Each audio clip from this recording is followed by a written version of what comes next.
นอกจากการสนับสนุนช่องของเรานะครับผ่านการกดไลค์กดแชร์แล้วก็ Subscribe นะครับผมปัจจุบันนะครับผมช่องของเราได้เปิดช่องทางใหม่ๆนะครับผมเพื่อให้ผู้ชมนะครับผมและแฟนๆของช่องนะฮะสามารถให้การสนับสนุนช่องเล็กๆช่องนี้นะครับให้ได้ไปต่ออย่างต่อเนื่องนะครับและมั่นคงนะครับผมด้วยระบบสมาชิกนะครับผมที่ช่องเราเพิ่งเปิดขึ้นมานะฮะซึ่งทุกคนสามารถที่จะกดสมัครนะครับผมสมาชิกนะครับผมที่ปุ่มจอยนะครับผมหรือปุ่มสมัครสมาชิกนะครับผมที่มุมขวาล่างใต้คลิปนะครับผมหรือมุมขวาบนในหน้าต่างของช่องนะครับผมเพียงเดือนละ50 บาทเท่านั้นนะครับผมโดยมีสิทธิพิเศษมากมายไม่ว่าจะเป็นตราประทับแสดงระดับหลังชื่อนะครับผมเป็นรูปเรือชิปเปอร์ที่ออกมาแบบอย่างสวยงามนะครับผมพร้อมกับอีโมจินะครับเป็นรุ่นพี่แฮมชิปเปอร์นะครับผมสุดน่ารักนะครับซึ่งใช้ในการพูดคุยนะครับผมในช่องคอมเมนต์พร้อมสิทธิพิเศษต่างๆมากมายที่กำลังจะตามมาในอนาคตนะครับผมอีกอย่างหนึ่งคือทั้งการชมคลิปแบบ Exclusive นะครับก่อนใครนะครับผมหรือโอกาสที่จะได้ทำกิจกรรมต่างๆร่วมกันในอนาคตนะครับผมก็สำหรับสมาชิกเท่านั้นนะครับผมที่เก็บสิทธิ์นี้เอาไว้ให้กับทุกๆท่านนะครับแต่หากระบบสมาชิกยังไม่หนำใจนะครับผมเรายังมีช่องทางอื่นให้สนับสนุนกันนะครับผมไม่ว่าจะเป็นระบบซุปเปอร์แตงนะครับผมซึ่งหากผู้ชมเนี่ยเจอสัญลักษณ์นะครับรูปหัวใจนะครับผมที่มีดอลลาร์ไซน์นะครับผมหรือสัญลักษณ์รูปเงินดอลลาร์อยู่เนี่ยข้างใต้คลิปใดคลิปหนึ่งเนี่ยสามารถที่จะคลิกนะครับผมเพื่อโดเนทนะครับผมแทนคำขอบคุณนะฮะเพื่อเป็นการสนับสนุนช่องได้นะครับหรือจะเป็นการโดเนทนะครับผ่านบัญชีธนาคารนะครับผมซึ่งได้ใส่รายละเอียดเอาไว้แล้วนะครับข้างใต้คลิปนี้นะครับผมเอาไว้ที่คำบรรยายใต้คลิปนอกจากนั้นนะครับผมเรายังได้เปิด Line Open Chat นะครับซึ่งชื่อว่า ACS Channel Family นะครับผมก็เลยขอเชิญชาวช่องทุกคนนะครับผมเข้าร่วมห้องแชทได้โดยไม่มีค่าใช้จ่ายใดทั้งสิ้นนะครับผมเอาไว้พูดคุยแลกเปลี่ยนข่าวสารกันนะครับผมในครอบครัวของเราและผมได้จัดทำสติกเกอร์ลายรุ่น Lovely พี่แฮมนะครับชิปเปอร์นะครับเอาไว้เป็นสติกเกอร์ที่ใช้พูดคุยกันด้วยนะครับจะได้ใช้คุยกันในกลุ่มก็น่ารักดีนะครับผมหรือจะเอาไปใช้คุยกับเพื่อนๆส่วนตัวก็ได้นะครับไม่ติดอะไรเลยนะครับผมตั้งใจทำออกมามากๆนะฮะเพียงชุดละ35 บาทเท่านั้นนะครับผมใช้ได้ตลอดชีพนะครับผมก็หวังว่าทั้งหมดนี้นะครับผมจะเป็นเรื่องราวดีๆที่จะเกิดขึ้นกับช่องของเราและชาวช่องของเราทุกคนนะครับผมเพื่อมุ่งหน้าต่อไปสู่ปี 2023 ปีนี้และก้าวต่อไปด้วยกันอย่างมั่นคงนะครับผมอย่าลืมสนับสนุนกันนะครับขอบคุณครับ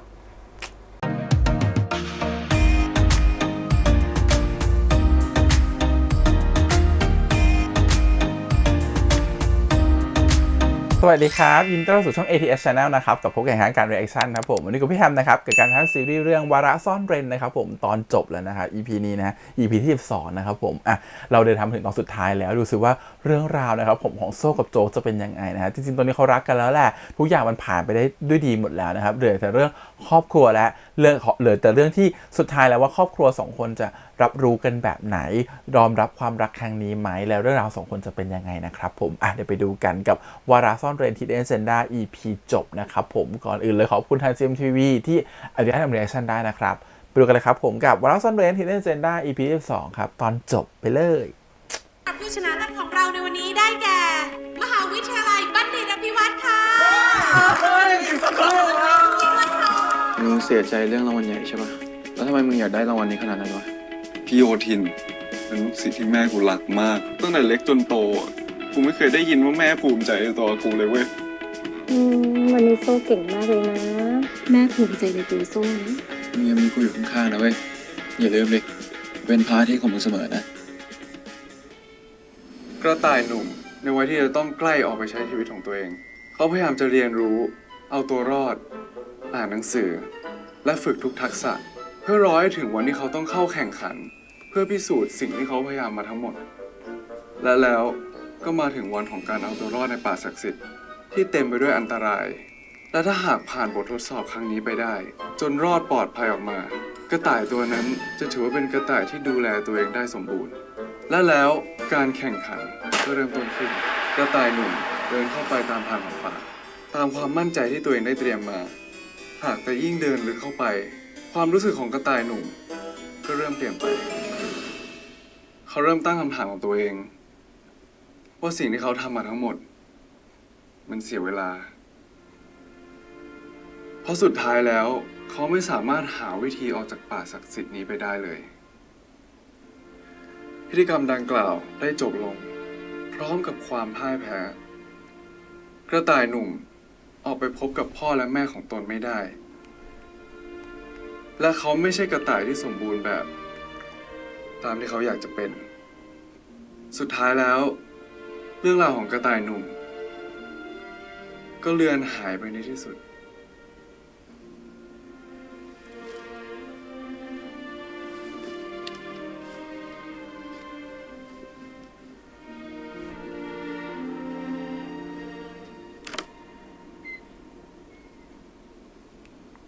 stop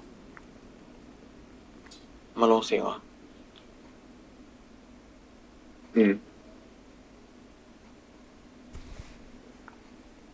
กูไปก่อนนะมึง เอ้า เดี๋ยวก่อนดิซ้อมึงทำไมไม่รับโทรศัพท์กูวะ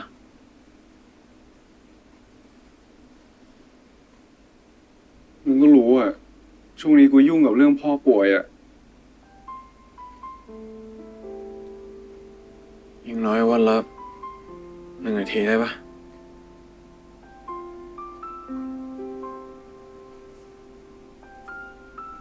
อืม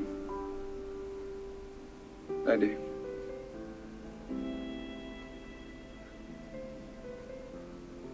กูขอโทษนะเว้ย ช่วงนี้กูมีเรื่องให้คิดในหัวเต็มไปหมดเนี่ยเอาเป็นว่า เดี๋ยวกูกลับจากโรงพยาบาล กูจะรีบโทรหา หรือว่าให้กูไปโรงพยาบาลด้วยปะ ไม่ต้อง แค่มึงไปหาแกนานๆทีอ่ะ พอแล้ว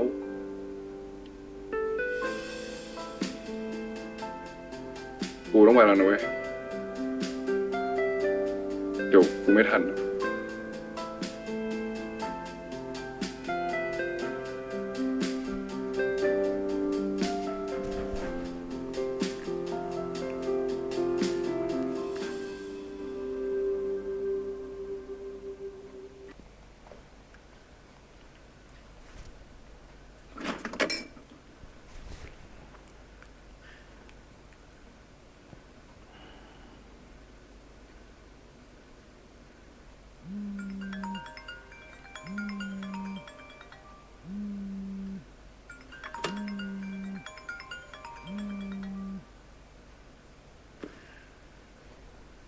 มีอะไรวะ เฮ้ยเฮีย ทำไมทำเสียงงั้นนะ เสียงก็ปกตินี่ มีอะไร ปกติบ้าอะไรเฮีย เสียงเฮียเหวี่ยงมากนะเมื่อกี้ มีอะไรก็ว่ามา ตอนนี้ผมอยู่บ้านเฮียเนี่ย มางานมันเกิดอากูไง เฮียไม่มาเหรอ เขารวมตัวกันที่บ้านเฮียเนี่ย วันเกิดป้านะ เฮีย วันเกิดป้าเฮียจะไม่ได้เลยนะมันจะมาปะเนี่ย ไม่น่าจะได้ไปอะวันนี้กูรู้สึกไม่ค่อยสบายตัวเท่าไหร่ โธ่ไม่สบายแล้วอะเฮีย นี่เฮียไม่สบายวันนี้มาหลายปีแล้วนะ ไปช่างกูนะ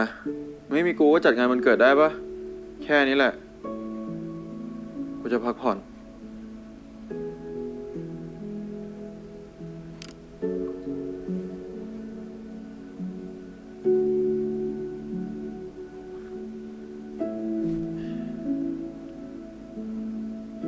เดี๋ยวก่อนทำไมเหมือนอนาคตมันเปลี่ยนแปลง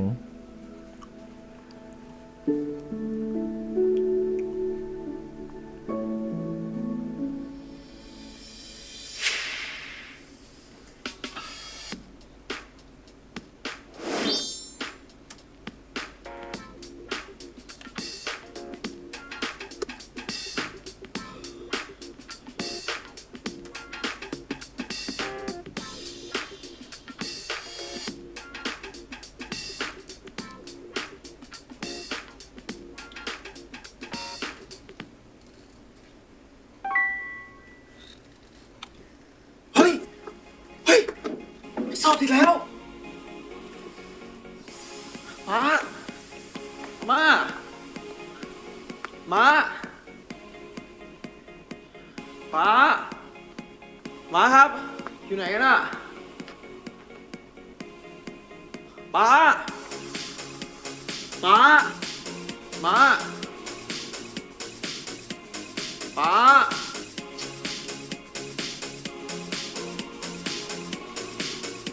โจ๊กเป็นอะไรโวยวายลั่นบ้านเลยลูก เพราะว่าป้ามาไปไหนแล้วครับ พาบ้าจ่างไปตัดชุดคุยอ่ะ เห็นว่ากำหนดรับปริญญาออกมาแล้วนะไงหรือมีอะไรกับปามาเหรอ คือโจ๊ก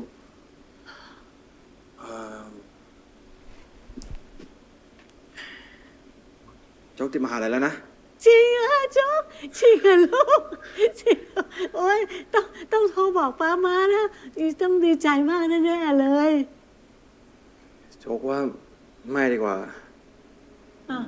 ให้ป้ากับมาอยู่กับเฮียไปเถอะ โจ๊กแค่ติดมหาลัยเอง โอ้ย พวกเขาคงไม่ดีใจเท่าเฮียรับปริญญาแล้วได้เกียรตินิยมหรอก อืมแต่มาดีใจนะ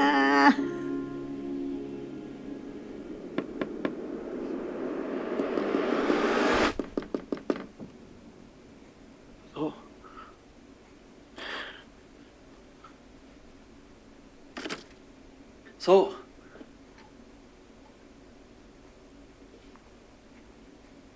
กลับมาแล้วเหรอก ลับมาแล้วดิเฮีย ป่านนี้แล้ว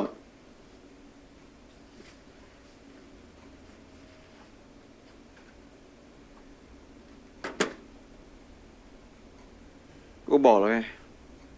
กูรู้สึกไม่ดีอะ ผมว่าที่เฮียรู้สึกไม่ดีเนี่ย ไม่ใช่เพราะร่างกายเฮียหรอก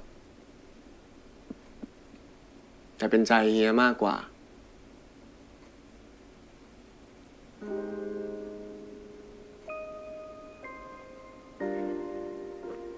เฮีย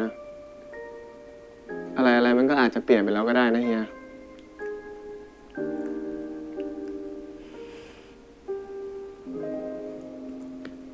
เอานี่อาม่าเขาฝากมาให้อ่ะ ยังไงเฮียก็โทรไปขอบคุณเขาหน่อยแล้วกัน เอาวางไว้บนโต๊ะก็ได้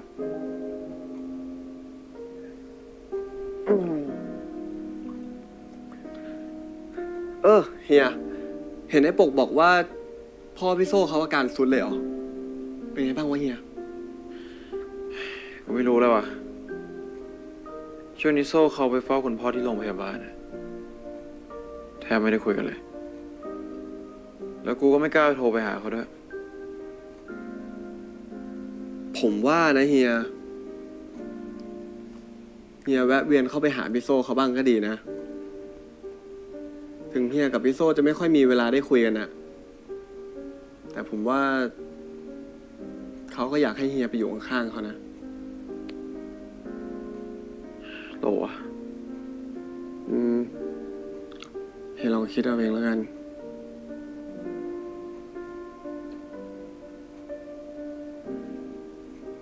ไปละเฮียโน่นอ่ะ อย่าลืมกินด้วย อาม่าเขาอุตส่าห์ฝากมาให้หายแล้ว หน่อยเป็นหมาเลย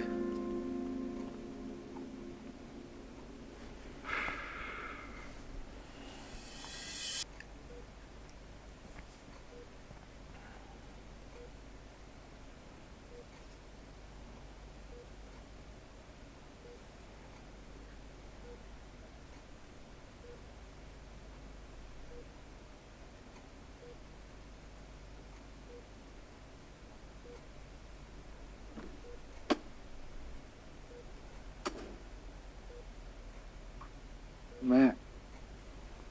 มาซะดึกเชียว เพิ่งเลิกเรียนเหรอลูกหึ ครับ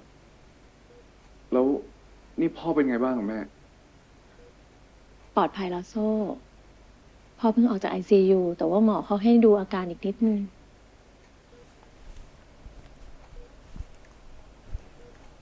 โซ่รู้ไหม ตลอดเวลาที่แม่อยู่กับพ่อ แม่ไม่เคยเห็นพ่อเขาป่วยขนาดนี้มาก่อนเลย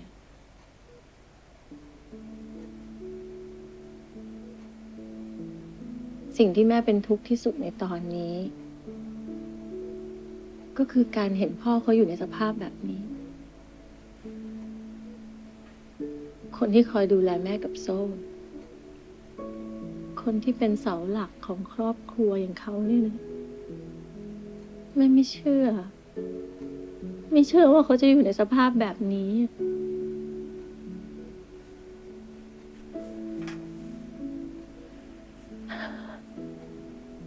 แม่ ผ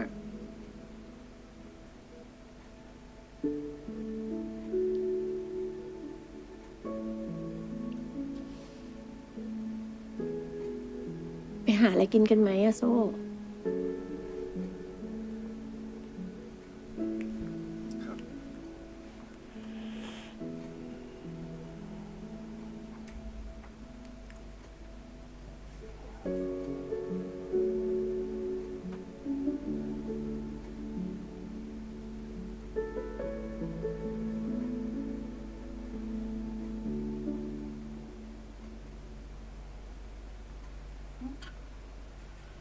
น้ำลูก ขอบคุณนะแม่ เป็นไง เรียนเหนื่อยเหรอลูกหึ โซ่มีเรื่องให้คิดนิดหน่อยอะแม่ ช่วงนี้โซ่เลยอยากอยู่คนเดียวอะ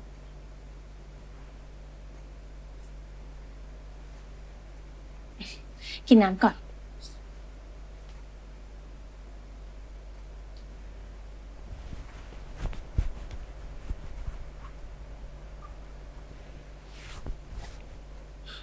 เรื่องที่โซ่คิดเนี่ย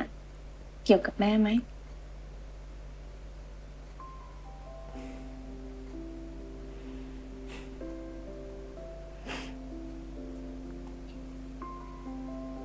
โซ่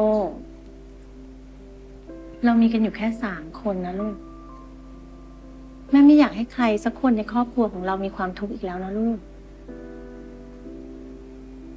โซ่ขอถามอะไรแม่หน่อยได้ไหม ได้สิ โซ่จะถามอะไร ตั้งแต่แม่มีโซ่มา แม่เคยผิดหวังในตัวโซ่ไหม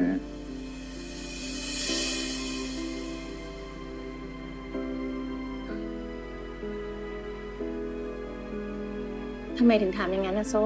หึ ตั้งแต่เกิดเรื่องที่โซ่ต่อยเพื่อนตอนมัธยม แม่ก็ดูเปลี่ยนไปเลยอะแม่ดูผิดหวังในตัวโซ่มากๆ ที่เลี้ยงดูโซ่มาเป็นคนแบบนี้อะ โซ่รู้ไหมว่าแม่เสียใจ แม่เสียใจที่แม่เลี้ยงโซ่ไม่ดี โซ่จะพยายามทำทุกอย่างทำให้แม่รัก แล้วภูมิใจในตัวโซ่อีกครั้ง โซ่ โซ่ไปลงแข่งโต้วาทีแม่ โซ่คิดว่าถ้าเกิดโซ่ชนะ โซ่จะทำให้แม่ภูมิใจได้ เหมือนที่แม่ส่งลูกศิษย์ไปชนะ แม่นี่ภูมิใจและดีใจมากๆเลยอะพี่เขาเก่งจริงๆนะโซ่ ผมเกินไปหรือเปล่าครับเนี่ย หืม แต่โซ่ไม่เก่งไงแม่ โซ่ชนะไม่ได้อะโซ่ไม่สามารถเอาทุนเรียนต่างประเทศมาให้แม่ภูมิใจได้อะรู้สึกว่าทุกอย่างที่โซ่ทำไม่มีอะไรเป็นชิ้นเป็นอันเลยอะแม่ โซ่ โซ่รู้ไหมว่าที่โซ่คิดอะมันไม่จริงเลยสักนิด แม่ไม่เคยคิดแบบนั้นเลยนะโซ่ แล้วแม่ไม่เคยคาดหวังให้โซ่ทำในสิ่งที่แม่อยากให้ทำด้วย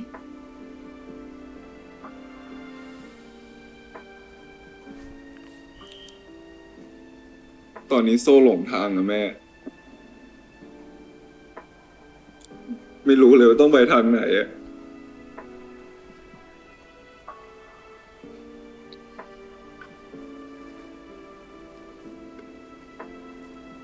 ไม่เป็นไรนะลูกนะ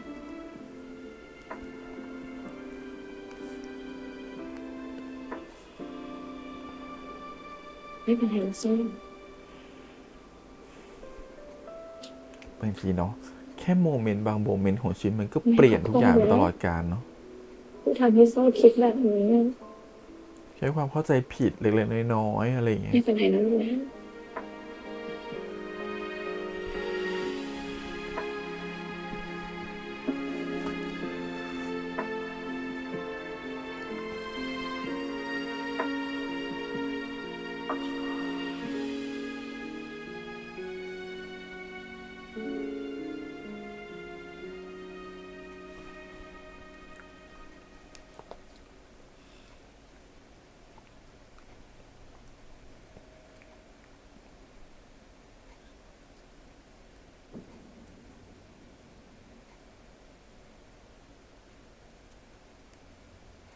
นี่มึง พอมันเป็นไงบ้างวะ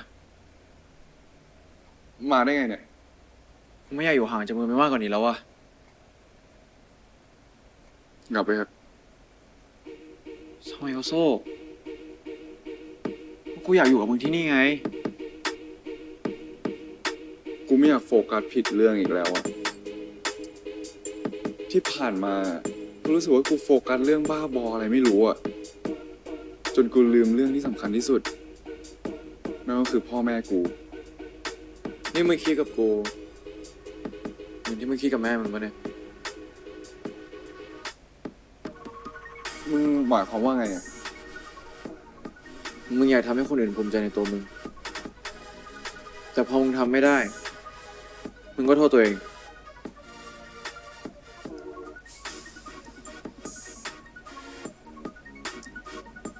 คือกู โซ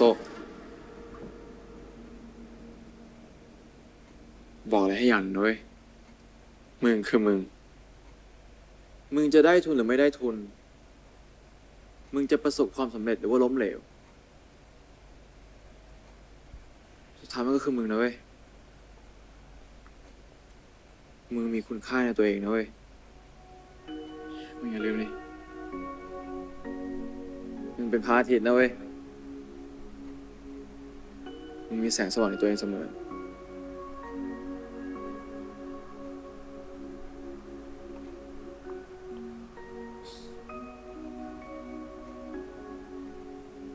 กูขอโทษนะมึง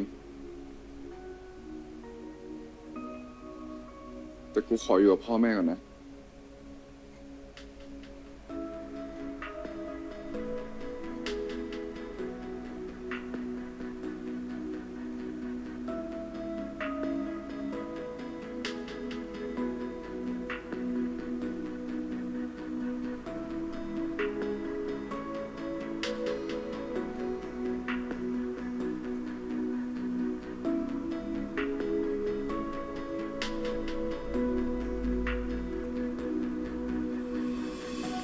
เพิ่งเจอเรื่องแบบนี้มาเลยอะเขาคิดว่าตัวเขาไม่สำคัญแล้วเขาทำให้ตัวเองให้สำคัญแล้วเขาต้องทำให้ตัวเองอยู่กับคนที่เขารักให้มากที่สุดในตอนนี้จนเขาทิ้งทุกอย่างไปหมดเลย ซึ่งมันไม่ถูกเขาเลยจะเสียคนที่ดีๆไป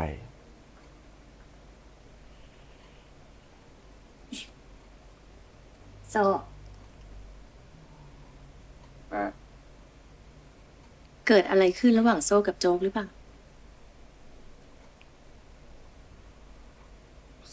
ก็ ก็ไม่มีนะแม่ อืม ปกติดีนี่ แต่ที่แม่เห็นน่ะ มันไม่ใช่นะ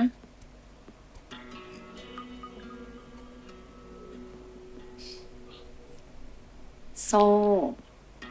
แม่บอกโซ่แล้วใช่ไหม ว่าถ้าโซ่มีอะไรทุกข์ใจอ่ะ โซ่บอกแม่ได้ เราเป็นครอบครัวเดียวกันนะโซ่ คือ โซ่แค่กลัวอะแม่ กลัวโฟกัสอะไรผิดไปอะ โซ่ไม่ชอบตัวเองในช่วงเวลาที่ผ่านมาเลยอะแม่ โซ่ก็เลือกทำในสิ่งที่โซ่คิดว่ามันสำคัญที่สุดในชีวิตของโซ่สิลูก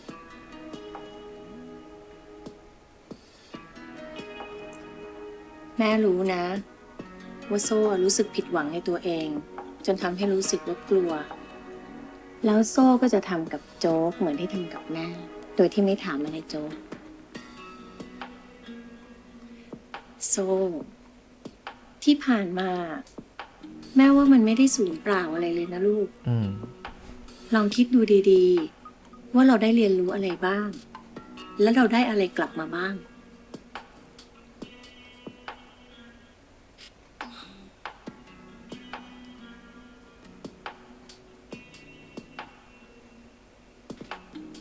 โซ่ลองคิดดูนะลูก นอกจากครอบครัวเราแล้วอะใครคือคนที่คอยผลักดันโซ่ นั่นแหละ คือสิ่งสำคัญที่เราควรรักษาไว้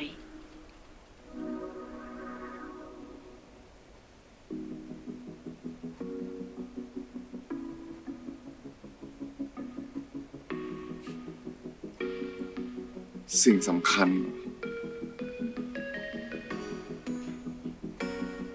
ไอ้โจ๊ก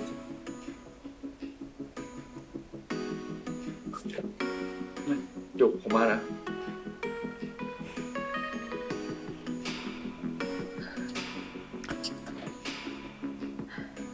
เรารู้สึกว่าตัวละคร EP เนี่ยมันทำให้ดูของโซ่ดูเป็นเด็กน้อยไปนิดนึงอะ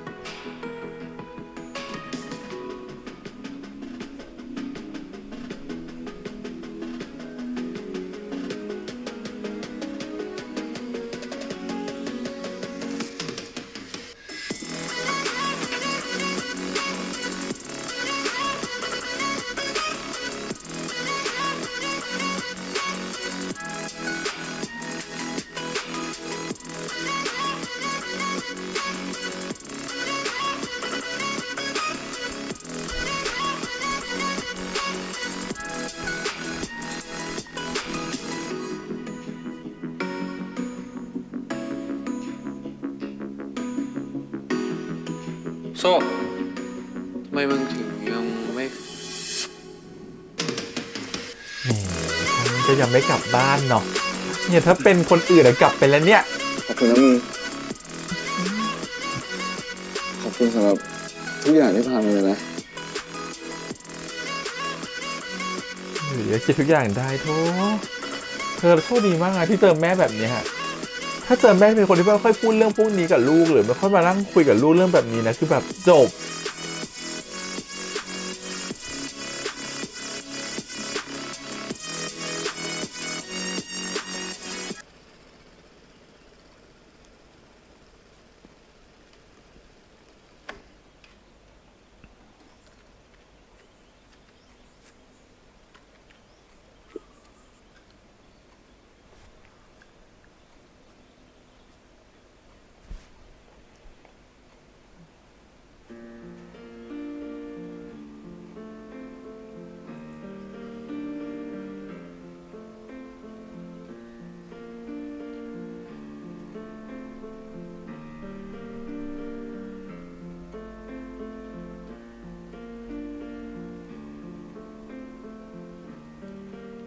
อ้าวเฮียโจ๊กกลับบ้านด้วยเหรอ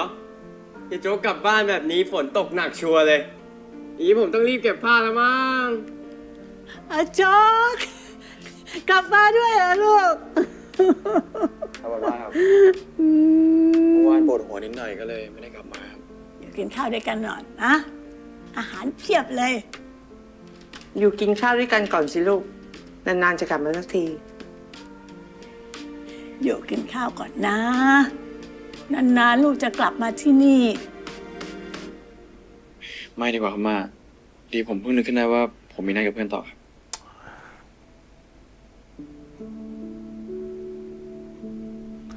เนี่ยหน้าตาพ่อแม่นะ ก็ไม่ทำเหมือนตอนเราอยู่ไม่ตอนที่อยู่ข้างหลัง อยู่ เนี่ กิ ย นข้าวด้วยกันก่อน มี นะ ความสุขมากที่เห็นลูก นานๆจะกลับมาที่นี่ แต่พออยู่กับตอนหน้าลูกทำหน้าเข้ม ไม่สนใจดูดิ เนี่ย อีโก้ของคุณพ่อคุณแม่ของทุกคน ไหนไอ้เจ๋งบอกว่าเมื่อวานฉลองกันแล้วไม่ใช่เหรอครับทำไมถึงอาหารยังเหลือเยอะอยู่เลย ก็เมื่อวานก็กินกันไปแล้วแหละ แต่ว่าคนนั้นก็ซื้อมา คนนี้ก็ซื้อมา มันก็เลยเหลือเยอะแยะแล้ว แล้วได้กินของที่ม้าส่งไปให้หรือยัง ยังเลยครับ ผมแช่ไว้อยู่ครับ มันเก็บได้ไม่กี่วัน รีบกินซะสิโจ๊ก ได้ครับ เดี๋ยวถ้าผมกลับไปแล้วเนี่ยเดี๋ยวผมจัดการให้ แต่ช่วงนี้ชีวิตเป็นไงบ้างล่ะเห็นว่าไปแข่งอะไรมาไม่ใช่เหรอ ภูมิใจไหมล่ะ เฮียไปแห่งตัววันทีแบบไปเห็นหรอ นี่ทุกคนรู้เหรอครับ มึงก็เก่งเหมือนกันนะโจ๊กอาม่าเขาคอยเล่าเรื่องแกตลอด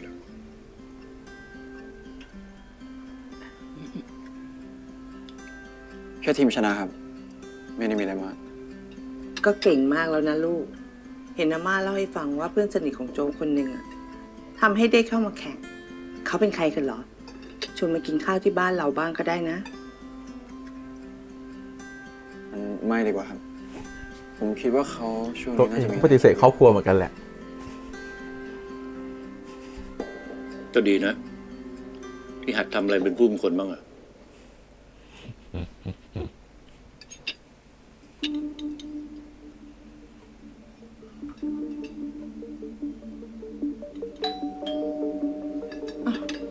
ใครมาป่านนี้นะ อ๋อเดี๋ยวผมเองครับ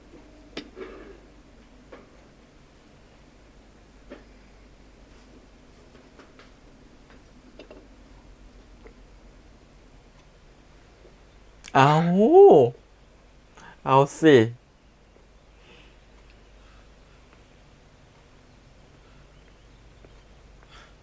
โซ่เอ้ามานี่ได้ไงเนี่ย ทำไมอะไม่ดีใจเหรอ ที่เห็นหน้ากูอะ ก็ดีใจอยู่หรอกแต่แบบ มาผิด ห วั มาย น ถึงมึงรู้ได้ไงว่ากูอยู่เนี่ย กูไปคอนโดมึงมา แล้วพอดีเจอไอ้เจ๋งอะไอ้เจ๋งมันบอกว่ามึงน่าจะอยู่ในช่วงเวลาที่ยากลำบากอะกูเลยมาหามึงนี่ไง จริง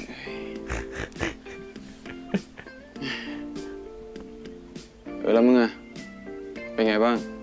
โอเคขึ้นยัง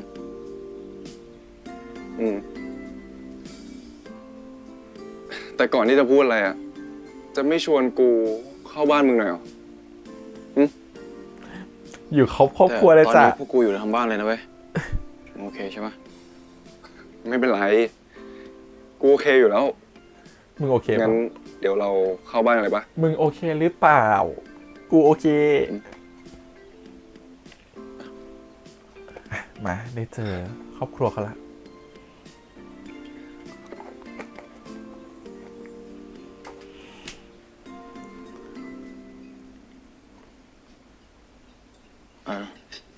ปามาเฮียครับ นี่โซ่นะครับ คนที่มาอยากเจอเมื่อกี้ สวัสดีครับ สวัสดีลูก ม้ากำลังบ่นถึงอยู่พอดีเลย มากินข้าวด้วยกัน เดี๋ยวม้าไปตักข้าวให้นะ แป๊บนึง ขอบคุณครับ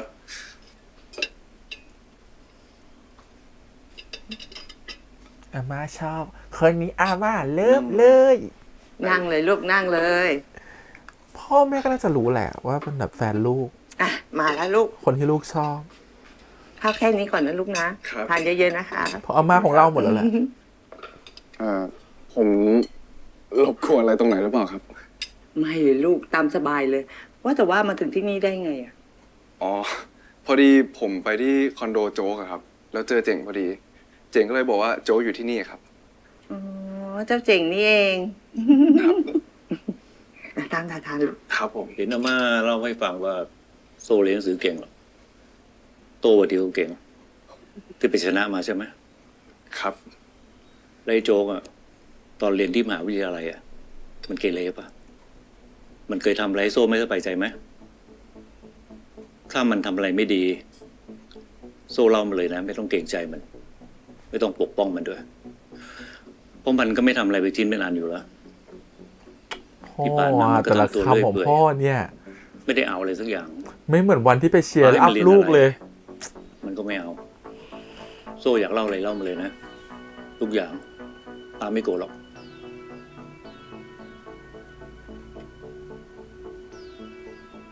ไม่นะครับป้า โจ๊กที่ผมรู้จักอะไม่ได้เป็นเหมือนที่ป้าว่าเลย จริง ๆ แล้วเนี่ย ช่วยผมโอเคกับหลาย ๆ เรื่องนะครับป้า ไอ้โจ๊กเนี่ยเหรอ ใช่ครับป้า ตอนแรกผมก็มองโจ๊กไม่ดีเหมือนกันนะครับ แต่ว่าพอรู้จักมันไปเรื่อย ๆ เนี่ย มันเป็นคนที่โอเคคนหนึ่งเลยนะฮะ โจ๊กอาจจะไม่ได้เป็นโรคเป็นภัย เพราะว่าไม่ได้เป็นอย่างที่ป้าหวัง แต่สำหรับผมแล้วอะผมว่าที่โจ๊กเป็นแบบเนี้ย มันโอเคที่สุดแล้วนะครับป้าสำหรับผมอะผมไม่เคยคิดเลยว่าจะเป็นลูกที่ทำให้แม่ภูมิใจได้เลยอะผมคิดว่าผมดีไม่พอตลอด จนกระทั่งพ่อผมเข้าโรงพยาบาลครับ ผมถึงได้มีโอกาสมานั่งคุยกับแม่ตรงๆ แม่ผมก็บอกผมว่า เขาภูมิใจในตัวผมมาตลอด แต่เขาแค่ไม่เคยพูดอะไรเลยครับ ก็เหมือนคุณพ่อนั่นแหละเนี่ยรูปไปฉลองนี่เต็มที่เล ผมว่า ย โจ๊กคงอยากให้ป้าชมโจ๊กเหมือนที่ป้าชมผมเมื่อกี้นี้ครับ โซ มึงโกรธกูก็ได้นะเว้ยที่กูพูดตรงๆอะแต่ป้ารักมึงนะเว้ยไม่งั้นเขาจะมาเซอร์ไพรส์มึงตอนแข่งทำไมอะเขาแค่ไม่ได้พูดอะไรเฉย เก่งมากบอกกับเป็นลูกบ้านนี้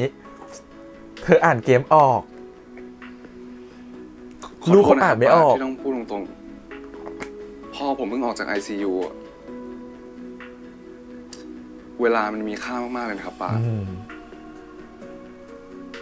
ผมไม่อยากให้โจ๊ก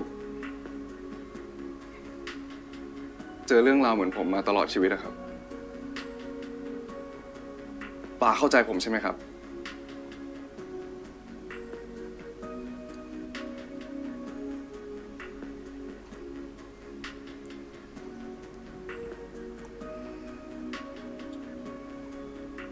เขาไม่เข้าใจหรอกมึง มึง ไป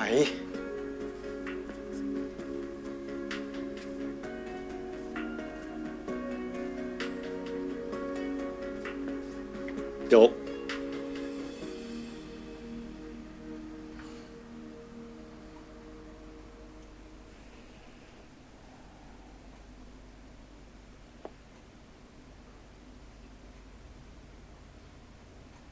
อย่าลีลา เป็นผู้ชายแท้ๆทำอะไรก็กล้าๆหน่อย เออ แม่พูดเอง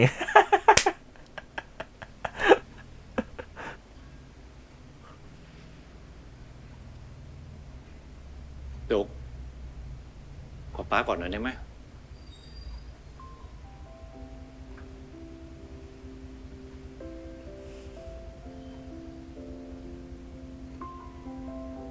ได้ครับป้า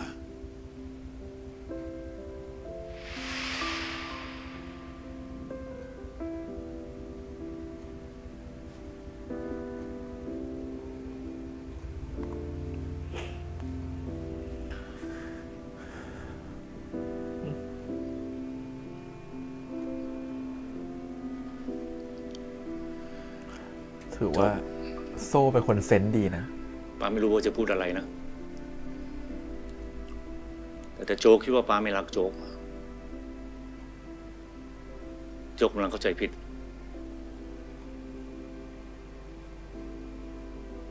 ป้าก็รักโจ๊กเหมือนที่รักจับนั่นแหละ แต่ว่าโจ๊กเป็นลูกคนกลางแล้วก็ค่อนข้างจะเกเร เวนเดชาย ป้าเลยกลัวโจ๊กเสียผลน่ะ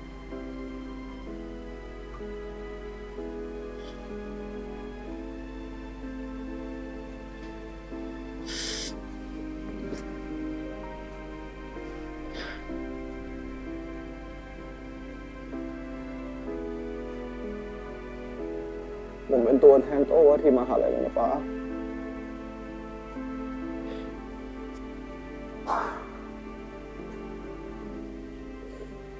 โจ๊กก็อยากทำให้ป้าภูมิใจเหมือนกัน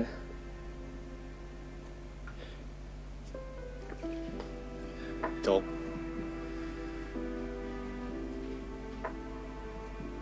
ป้าภูมิใจในตัวโจ๊กเสมอ ไม่เคยไม่ภูมิใจเลย แต่ป้าก็ดีใจมาก ที่มีโจ๊กเป็นลูก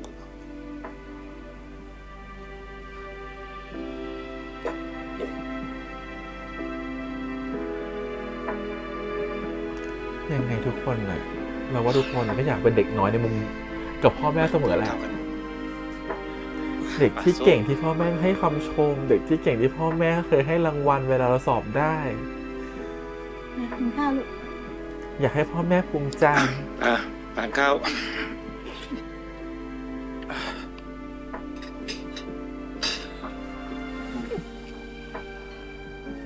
เอามามีชิชโชว์ไหมครับ ขอเสื้อมาได้ไหม ไม่ต้องจัด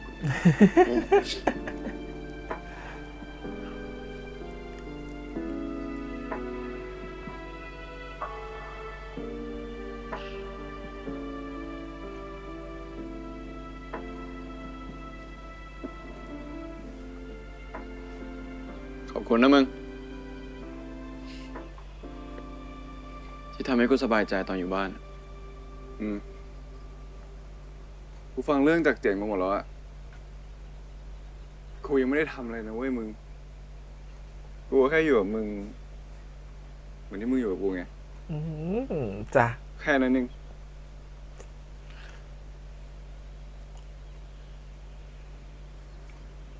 กูขอโทษนะเว้ย ที่เมื่อก่อนกูหลบหน้ามึงอะกูแค่รู้สึกสับสนอะไม่รู้ว่าต้องไปทางไหนต่อ ไม่รู้ว่าตัวเองต้องการอะไร ไม่เป็นไรเพราะสุดท้ายมึงกลับมาหากูปะแล้วตอนนี้รู้สึกไง กูไปคุยกับแม่มาละ แม่ก็บอกว่า ให้รักษาคนสำคัญ ที่อยู่กับเราในช่วงเวลาที่ผ่านมา กูเลยอยู่กับมึงตรงนี้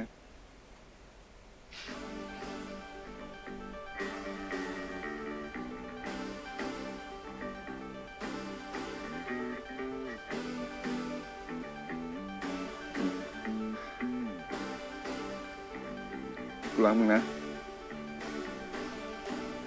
ไอ้โจ๊ก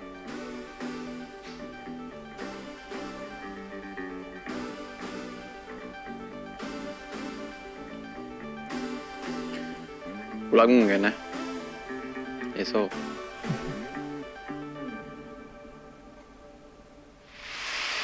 จะหมดวาระที่ต้องซ่อน ว่าจะจู เก็ บบ มันไว้ทั้งที่รู้ดีว่าหัวใจ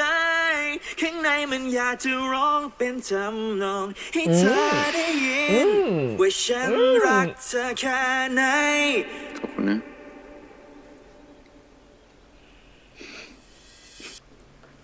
บายเนี่ย อะไร มองกูทำไม ก็จริงๆ พี่ไม่ต้องส่งผมก็ได้อ่ะ ผมมาเองได้นะ ทำไมอ่ะ ไม่อยากให้กูมาส่งเหรอ ไม่ใช่อย่างนั้น ก็แค่กลัวคนอื่น กูไม่อาย กูไม่เคยอาย แล้วกูไม่กลัวแล้วด้วย แต่ถ้ากูจะอายอะนะ กูอายการแต่งตัวมึงมากกว่า นี่มึงแต่งเป็นอะไรเนี่ย นายกไง มันงานบายเนี่ยชมรมอ่ะพี่เหอะ แต่งตัวมาทำไมเนี่ย เอ้า กูก็แต่งมาเป็นเพื่อนมึงไง มึงบอกมึงเขินไม่ใช่เหรอ ปกติผมแต่งตัวอย่างนี้ที่ไหนเล่า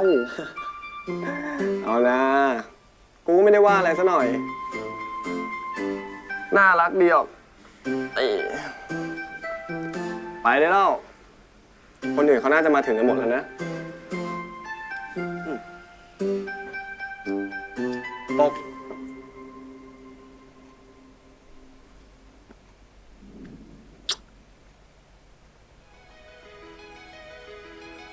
ทำอะไรเนี่ย จุ๊บมึงไง จุ๊บเนี้ยเพื่อแสดงว่ากูย้ำว่ากูรักมึงนะ เผื่อมีคนในงานเข้ามาจีบมึงเนี่ย จะได้รู้ว่ามึงมีเจ้าของแล้วเห็นไหมแล้วเสร็จงานปาร์ตี้เนี่ย ก็รีบกลับบ้านเลยนะจ๊ะที่รักไปได้แล้ว ไปก่อน เดินไปเลย ไป กูจะเฝ้าตรงนี้แหละ เผื่อมีคนมาจีบ เดินดี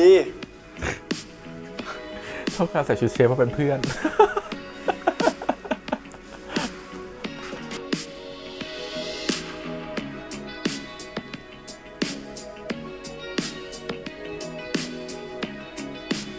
อันนี้อาชีพอะไรจ๊ะสไตลิสต์ดีไซเนอร์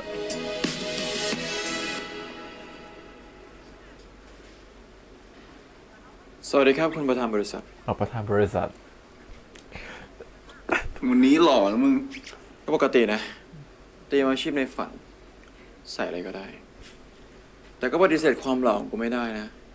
เพราะมันไม่เกี่ยวกับเสื้อผ้า แต่มันอยู่ที่เบ้าหน้าต่างหาก มั่นนักนะมึงอ่ะ ฉันชอบความเป็นตำรวจ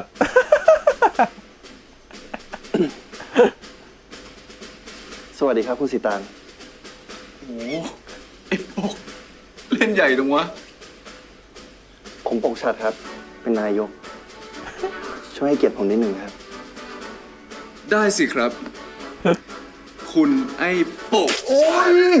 พี่ตบผมทำไมเนี่ย หมั่นไส้มึงอ่ะ อยากเป็นนายกนี่ แต่พี่เหอะอย่างตัวเป็นแวมไพร์ไง เออ จริงๆก็อยากเป็นอยู่นะแวมไพร์อ่ะ แต่ที่จริงแล้ว กูเป็นประธานบริษัท โอ้ ใช่ทุกอย่าง เท่มากอะ แน่นอน สวัสดีค่ะค่ะเป็นไงบ้างคะ สบายดี สบายดีไหม สบายดีค่ะแอร์โฮสเตสเหรอคะสวยเชียว โซโอเคใช่ไหม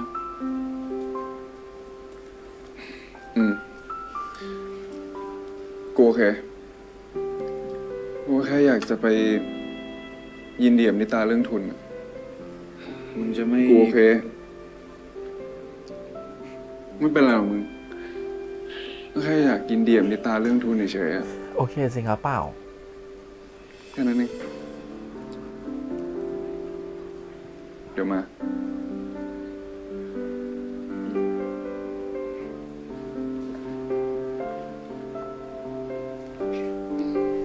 เป็นไหว้เหรอคะ สวัสดีครับ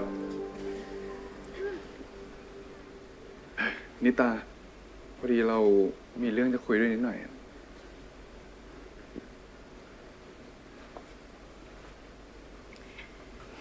ไม่เจอกันนานเลยนะโซ่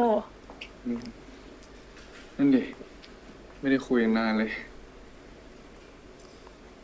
นิตา คือว่า เรายังไม่ได้ยินดีกับนิตาเรื่องทุนเลยอะยินดีด้วยนะ นิตา เก่งมากๆเลยนะ ขอบคุณมากนะโซ่ เราก็นึกว่าโซ่จะโกรธเราซะอีก เรารู้นะว่าโซ่อยากได้ทุนนั้นมากๆเลยอะ ยอมรับแหละว่าตอนแรกอะก็อยากได้ แต่ก็ไม่รู้ดิ ก่อนหน้านี้เราก็เสียศูนย์มามากมายแล้วอะเราก็เฉยๆแล้วอะ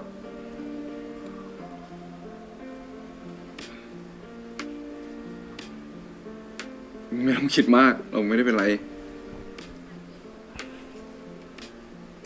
เพราะว่าเราผ่านเรื่องราวมาเยอะแยะเลยอะมันก็สอนให้เรารู้ว่า ทุนไม่ใช่สิ่งเดียวที่เป็นสิ่งสำคัญที่สุดในชีวิตเราอะแต่ว่านิตาเหมาะทุนนี้มากๆเลยนะ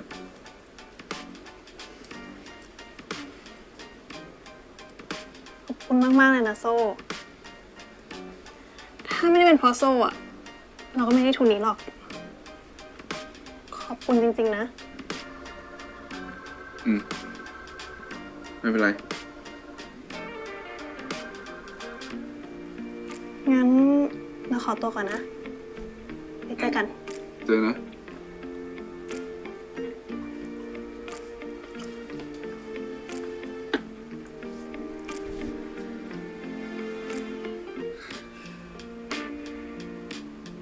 นี่ก็ต้องหึงมึงกับพี่ใต้ปะเนี่ย มาโฮมาหึงอะไร กูอะเลือกคนของกูละ งั้นบอกให้กูชื่นใจหน่อยดิว่ามึงเลือกใคร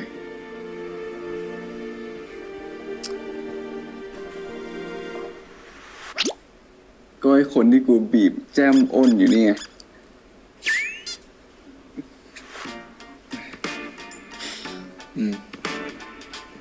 ให้สบายใจยินปะ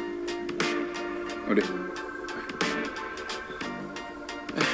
นี่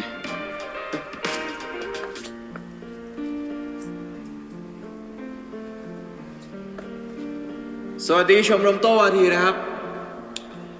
วันนี้เป็นวันสุดท้ายแล้วนะครับ ที่พวกเราจะได้ใช้เวลาร่วมกันนะครับ ก่อนอื่นเลยนะครับ ตัวแทนปี 4 ก็อยากจะขอบคุณทุกคนนะครับ ที่พาชมรมของพวกเรามาจุดนี้ได้นะครับในขอเสียงตบมือให้กับตัวเองหน่อยครับ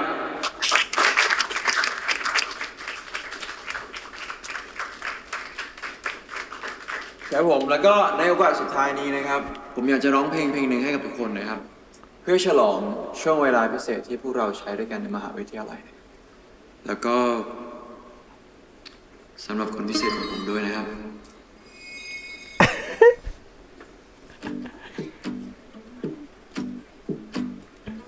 ทุกคนพร้อมไหมครับไปฟังกันเลยครับ ไม่เคยคิดเลยวั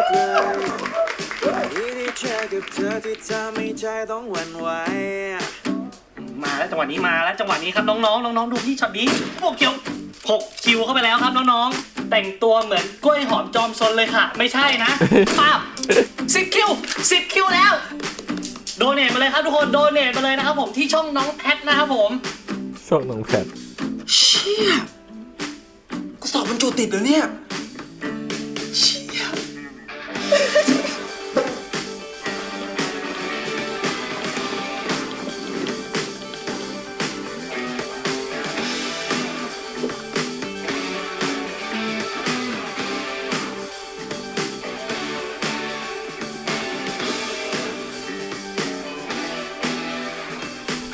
ให้กันเลยครับพี่ ใส่กันตินดีครับ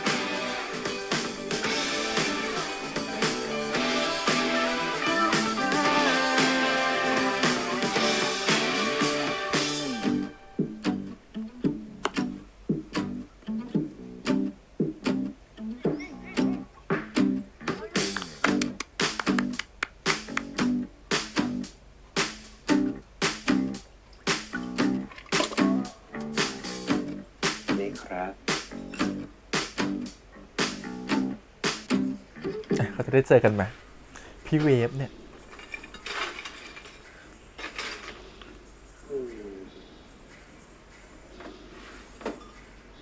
รับอะไรดีครับ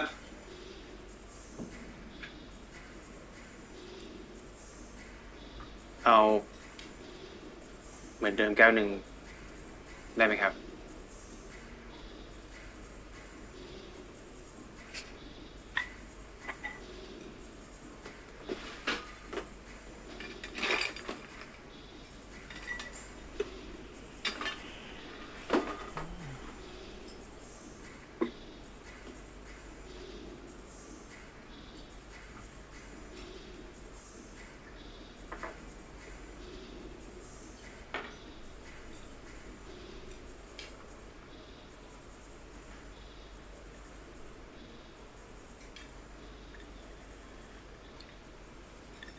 มา เดี๋ยวกูแดกเป็นเพื่อนมึงเอง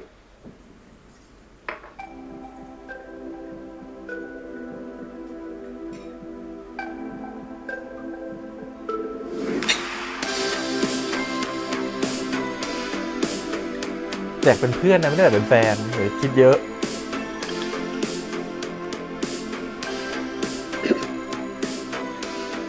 เข้มเหมือนเดิม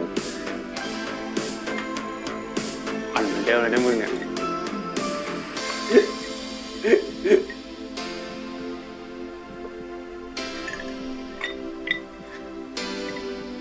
กูดูคลิปตอนมึงร้องเพลงที่บายเนี่ย ตอนดูแล้วนึกถึงบรรยากาศเก่าๆ ตอนเราอยู่มหาลัยเลยอะ ไปฟังกูที่ร้านเนี่ยยังไม่เบื่ออีกเหรอ ก็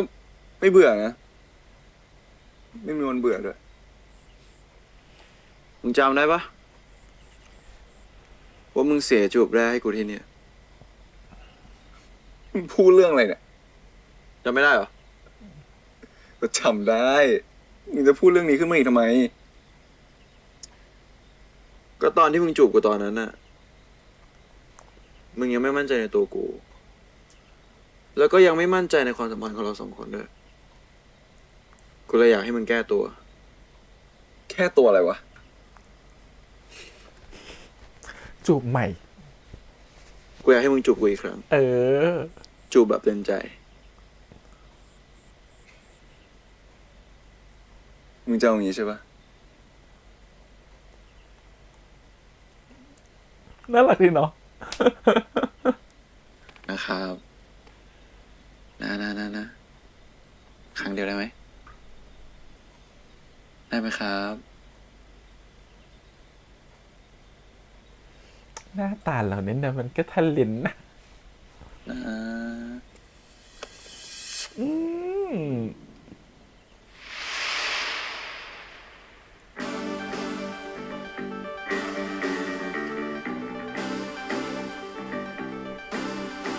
าตามันก็อ้อ จ น นวันเวลาล่วงเลยไป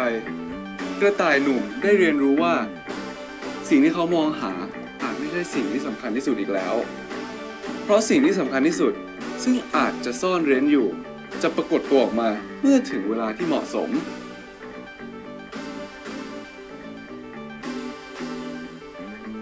แล้วกระต่ายหนุ่มอีกตัวก็ได้เรียนรู้ว่าการเปิดเผยความรู้สึกโดยไร้ซึ่งการปิดบัง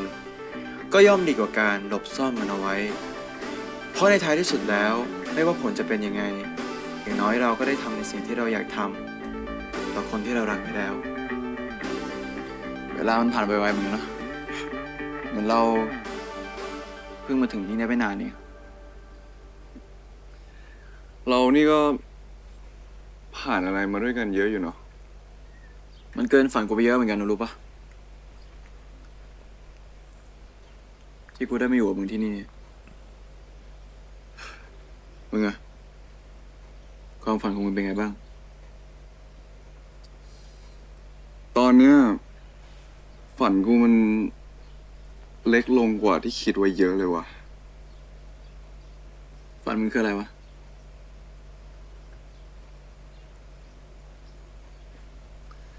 ก็แค่มีมึงอยู่ข้างๆแบบนี้ตลอดไปแค่นั้นแหละฝันกู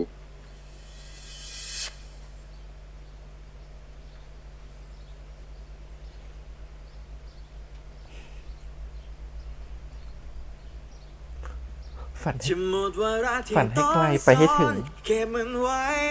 ทั้งที่รู้ดีว่าหัวใจข้างในมันอยากจะร้องเป็นทำนองให้เธอได้ยินว่าฉันรักเธอแค่ไหน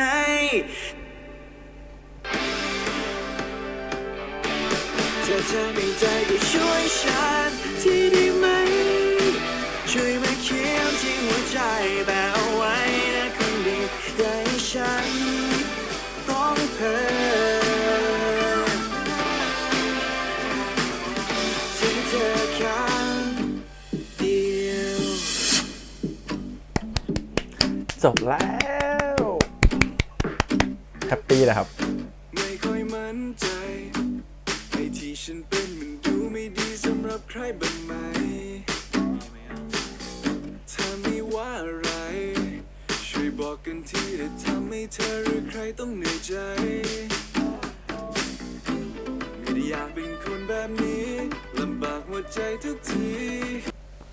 โอเคเรียบร้อยนะครับ EP นี้จบไปเรียบร้อยกับ EP จบของ Warazon Rains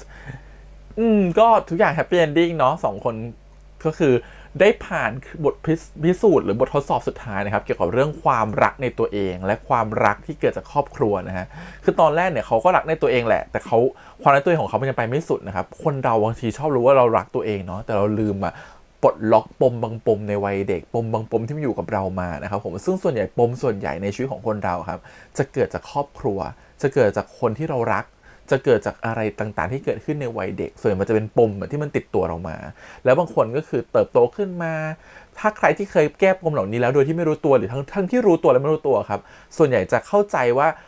มันจะเกิดความรักตัวเองมากยิ่งขึ้นจะเข้าใจว่าตัวเองต้องทำอะไรต่อไปมากยิ่งขึ้นต้องเข้าใจว่าตัวเองจะสามารถที่จะมีความสุขได้ในแบบไหนเดินทางในชีวิตออกเป็นแบบไหนแต่ถ้าหลายๆคนที่ยังไม่ได้ปลดล็อกตัวเองแบบเต็มที่แบบเนี้ยมันจะเหมือนกับว่าเรายังมีอะไรค้างๆคาในใจทำอะไรอยู่แบบเดินแบบไม่มีทิศทางยังไม่รู้ต้องทำอะไรมันเป็นฟีลลิ่งแบบนั้นแม้จะรักตัวเองแต่รักตัวเองในระดับที่ไม่เท่ากันนะครับผมแต่พอมันเป็นตามตอนเนี้ยคือตัวละครมันต่างคนต่างรักกันแล้วมันก็ถึงจุดที่ตัวเองรักตัวเองจนรู้ว่าตัวเองต้องการอะไรรู้ว่าความสุขคืออะไรรู้แค่ว่าในใจมันมีความสุขแค่ไหนแล้วมันไม่ต้องการให้ใครมาเติมแล้วนอกจากตัวเองคนที่เรารัก และครอบครัวก็พอแล้วคือมันคือจุดที่ complete แล้วมัน EP เนี่ยมันคือความ complete ของความสุขที่มันอยู่ในใจแล้วมันถูกได้คลายออกไปหมดแล้วทำให้ความรักที่มันเกิดขึ้นระหว่าง2คนหรือระหว่างตัวละครไหนก็ตามที่เป็นคู่กันน่ะมันได้ปลดล็อกแล้วมันก็ได้เดินต่อไปในทางที่มันยั่งยืนหรือมันได้ต่อไปในทางที่ทั้ง2คนจะจับมือกันแน่นและไปต่อกันเรื่อยๆเพราะว่าต่างคนต่างเป็นแรงซัพพอร์ตแรงหนุนให้กับกันและกันต่างคนต่างเป็นช่วงเวลาดีๆให้กันและกันต่างคนต่างเป็นคนที่ช่วยปลดล็อกปมในใจให้กันและกันเพราะฉะนั้นมันแทบจะหาคนอื่นมาแทรกในความสัมพันธ์ของโจ๊กและโซ่ยากแล้วอะครับเพราะว่าทั้งสองคนต่างเป็นอะไรแต่หลายอย่างให้กันและกันมันเหมือนจะไม่ใช่เรื่องยิ่งใหญ่นะแต่เรื่องพวกนี้มันเป็นเรื่องที่พอมันเกิดขึ้นแล้วอะไม่ว่าจะเป็นปมในใจการปลดล็อกอะไรต่างๆในชีวิตอะพอมันเกิดขึ้นแล้วอะมันจะจำฝังใจไปตลอดเลยครับว่าเราผ่านเรื่องนี้ไม่ได้เพราะอะไรใครคือคนที่ช่วยเราให้ผ่านเรื่องนี้มาได้ใครคือคนที่ชุดเราไว้ใครคือคนที่ดันเราไว้ในวันที่เราอ่อนแอหรือวันที่เราต้องการใครสักคนหนึ่งเรื่องแบบนี้ครับมันเป็นเรื่องละเอียดอ่อนแล้วพอมันเกิดขึ้นแล้วอ่ะมันจำเขาได้ไปจนวันตายเพราะฉะนั้นทำให้ความสัมพันธ์ของ2คนนี้มันแน่นมากๆแล้วมันก็คลายยากมากแล้วมันทำให้เห็นว่า2คนนี้จะเดินต่อไปจับมือกันแน่นได้แค่ไหนไม่ว่าจะมีเรื่องอะไรที่มันเกิดขึ้นมากกว่านี้อนาคตจะเปลี่ยนแปลงไป2คนจะโตขึ้นต่างคนต่างมีเส้นทางชีวิตที่มันเปลี่ยนแปลงไปแต่สุดท้ายแล้วเขาจะรู้ว่าใครคนหนึ่งที่เคยอยู่ในชีวิตเขาหรือคนนี้ถ้าวันนั้นยังไม่เปลี่ยนแปลงไปจากเดิมวันนั้นยังเป็นคนเดิมแบบนี้เขาก็ยังเป็นคนที่คอยหนุนเราซัพพอร์ตเราอยู่ข้างๆเสมอนั่นแหละมันเขายังเป็นคนนั้นและเป็นคนที่เราต้องเก็บเขาไว้เสมอมันทำให้ความสัมพันธ์มันไปต่อได้ยาวแน่ๆครับทีนี้เรากลับมาดูกันทำไมถึงต้องพูดแบบนั้นแต่ที่พี่พูดแบบนี้เพราะว่ามันไม่ใช่ทุกคู่ที่จะเป็นยาวแบบนี้นะอย่างพี่ที่เคยคบกับ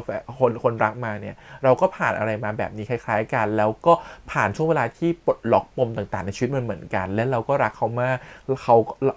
กเราก็เป็นคนที่เขารักมากเช่นกันแต่พอมาถึงจุดๆนึงอนาคตมันเปลี่ยนแปลงไปเส้นทางชีวิตมันเปลี่ยนความฝันมันเปลี่ยนเพราะฉะนั้นเวลาเรากลับมาเจอกันคุยกันมันอาจจะเป็นการคุยกันที่ไม่เหมือนเดิมแล้วก็ได้ทัศนคติที่มันเริ่มเปลี่ยนไปเพราะฉะนั้นเขาอาจจะเป็นคนดีๆในความทรงจำเป็นคนที่เป็นแรงหนุนเราในวันใดวันหนึ่งเป็นคนที่เคยทำให้เราผ่านอะไรมาได้อย่างดีแต่พอถึงวันหนึ่งอ่ะเราอาจจะกลายเป็นว่าทัศนคติที่มันไม่เหมือนกันแล้วการที่ใครชีวิตอยู่ต่อไปมันอาจจะการเป็นเพื่อนกันหรือเป็นคนที่ดีที่สุดที่เคยเจอในชีวิตคนหนึ่งอาจจะเป็นความสัมพันธ์ที่ดีสักกว่าการที่ต้องมันเป็นคนรักกันหรือเป็นคู่กันก็ได้เหมือนทุกอย่างคอนดิชันหรือเงื่อนไขมันก็เปลี่ยนไปได้ตลอดเวลานะฮะสำหรับเราก็คือกลายว่าพอเลิกกันแล้วอ่ะเราก็ยังเป็นเพื่อนที่ดีต่อกันเรายังรู้ว่าเขาสำคัญเสมอเขาก็รู้เหมือนกันว่าเราสำคัญเสมอเพราะว่าเราต่างคนต่างเคยเป็นคนที่ปลดล็อก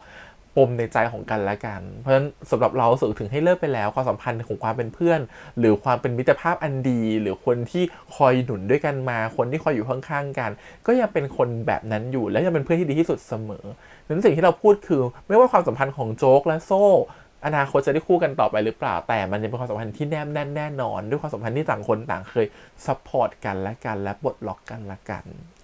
นอันนี้คือพูดในสิ่งที่แบบเกิดจากประสบการณ์ส่วนตัวด้วยรวมถึงสิ่งที่เราเห็นในตัวโจ๊กและโซ่ที่สำหรับเราในการปลดล็อกปมในใจมันถึงสำคัญนะฮะเพราะว่าด้วยความที่ตัวละครนะอย่างตัวแต่ละคนต้องบอกก่อนไม่ใช่ตัวละครทุกๆคนนะครับเวลามันมีปมอะไรบางอย่างในใจที่มันไม่ได้เป็นปมของครอบครัวเวลาจะแก้ปมนั้นได้มันต้องแก้ที่ครอบครัวนะฮะมันต้องแก้ที่ต้นเหตุมันไม่ได้แก้ที่ปลายเหตุเพราะฉะนั้นมันต้องกลับไปหาว่าต้นตอเกิดจากอะไรแล้วค่อยเข้าไปแก้ที่จุดนั้นอย่างโซ่เนี่ยต้นตอเกิดจากคุณแม่ถูกป่ะครับเขาไม่มั่นใจตัวเองเลยตั้งแต่วันที่คุณแม่เขาเหมือนกับว่าโกรธเขาโมโหเขาต้องพิสูจน์ตัวเองมากมายแบบเพื่อจะทำรู้สึกว่าเขาพร้อมหรือเก่งพอที่จะให้แม่เขากลับมารักได้ใหม่ทั้งที่จริงความรักมันเป็นเรื่องง่ายกว่านั้นนะฮะเขาไม่เคยคุยกับแม่เลยว่าพ่อแม่รักเขาหรือเปล่าแม่ผิดหวังในตัวเขาหรือเปล่าพอผ่านเวลามาล่วงเลยมานานมากจนถึงวันที่พ่อป่วยเขาถึงได้มีโอกาสถามแม่ว่าแม่เคยผิดหวังในตัวเขาไหมถึงได้รู้ความจริงว่าไม่เคยผิดหวังในตัวเขาเลยขนาดบางทีแม่พูดความจริงไปเขาก็ยังไม่เชื่อเลยเพราะมันเกิดจากการที่เขาติดกับเรื่องนั้นมาในใจตลอดเวลาแล้วมันเกิดจากการที่ส่วนใหญ่คนบางคนนะครับปมบางปมมันเกิดจากเราคิดแทนนะมันเกิดจากเราคิดเอ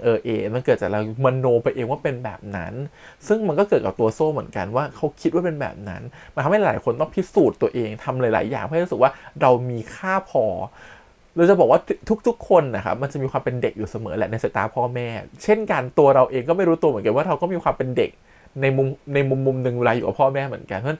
ความเป็นเด็กมันอยู่ในตัวเรามันคือเรายังอยากเรียกร้อง ความต้องการอะไรบางอย่างที่เหมือนเด็กอยู่นั่นคืออยากเรียกร้องความสนใจอยากให้พ่อแม่รักเราอยากให้พ่อแม่ภูมิใจในตัวเราอยากให้เพราะเรายังติดการที่สอบวิชาที่1พ่อแม่ให้รางวัลเรายังติดการที่ว่าเราทำดีแล้วพ่อแม่ชมแต่พอเราโตขึ้นเราจะไม่ค่อยรับคำชมพวกนั้นอีกต่อไปแล้วมันเหมือนคำชมมันน้อยลงหรือคนบางคนที่เหมือนกับพ่อแม่ที่เป็นคนที่แบบเขาเป็นคนที่ปากหนักเขาเป็นคนที่ไม่ใช่คาแรคเตอร์ของการที่พูดคำหวานเขาจะ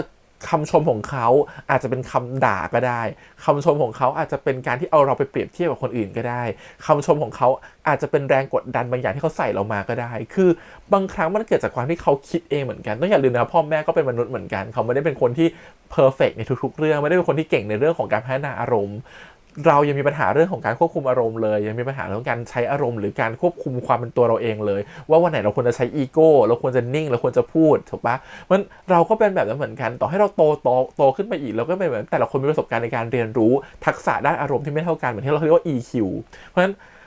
พ่อแม่ก็เป็นเหมือนกันเพราะฉะนั้นพ่อแม่เขาก็ทำตัวไม่ถูกหรอกว่าเขาต้องคุยกับลูกยังไงต้องพูดกับลูกยังไงเขาคิดในแบบของเขาว่าคิดในแบบนี้แล้วมันจะดีทำแบบนี้แล้วมันจะดีเพราะฉะนั้นสิ่งที่แม่โซ่ทำหรือพ่อโจ๊กทำมันก็คือเหมือนกันคือคิดว่าทำแบบนี้แล้วจะดีในมุมของแม่อาจจะเป็นไปได้ว่าเนี่ยฉันยกตัวอย่างของลูกศิษย์ฉันหลายๆคนให้ลูกเห็นลูกฉันจะได้เป็นแบบนั้นบ้างเก่งแบบนี้บ้างแต่จริงๆเขาไม่ได้มาเขาอาจจะเขาในหัวของเขาอาจจะไม่ได้คิดเรื่องการกดดันลูกแล้วก็ได้นะแต่เขาแค่ต้องการให้เห็นว่านี่ไงลูกมันมีแบบอย่างที่ดีให้ลูกเรียนแบบนะเพราะความคิดมันคนละมุมกันแต่เขาไม่เคยถามลูกว่าสิ่งที่เขาเปรียบเทียบกับเปรียบเปรยกับคนอื่นเนี่ยลูกกดดันไหมพี่เข้าใจมากๆเลยพอนี่ก็โดนมาตลอดเหมือนกันเราชอบโดนเราไปเปรียบกับลูกบ้านอื่นพ่อจะชอบหามุมหนึ่งเสมอที่ลูกบ้านอื่นดีกว่าลูกบ้านเราและเปรียบเทียบเพราะอะไรไหมเพราะว่าพ่อเขาต้องการให้เราเป็นเหมือนกับแบบ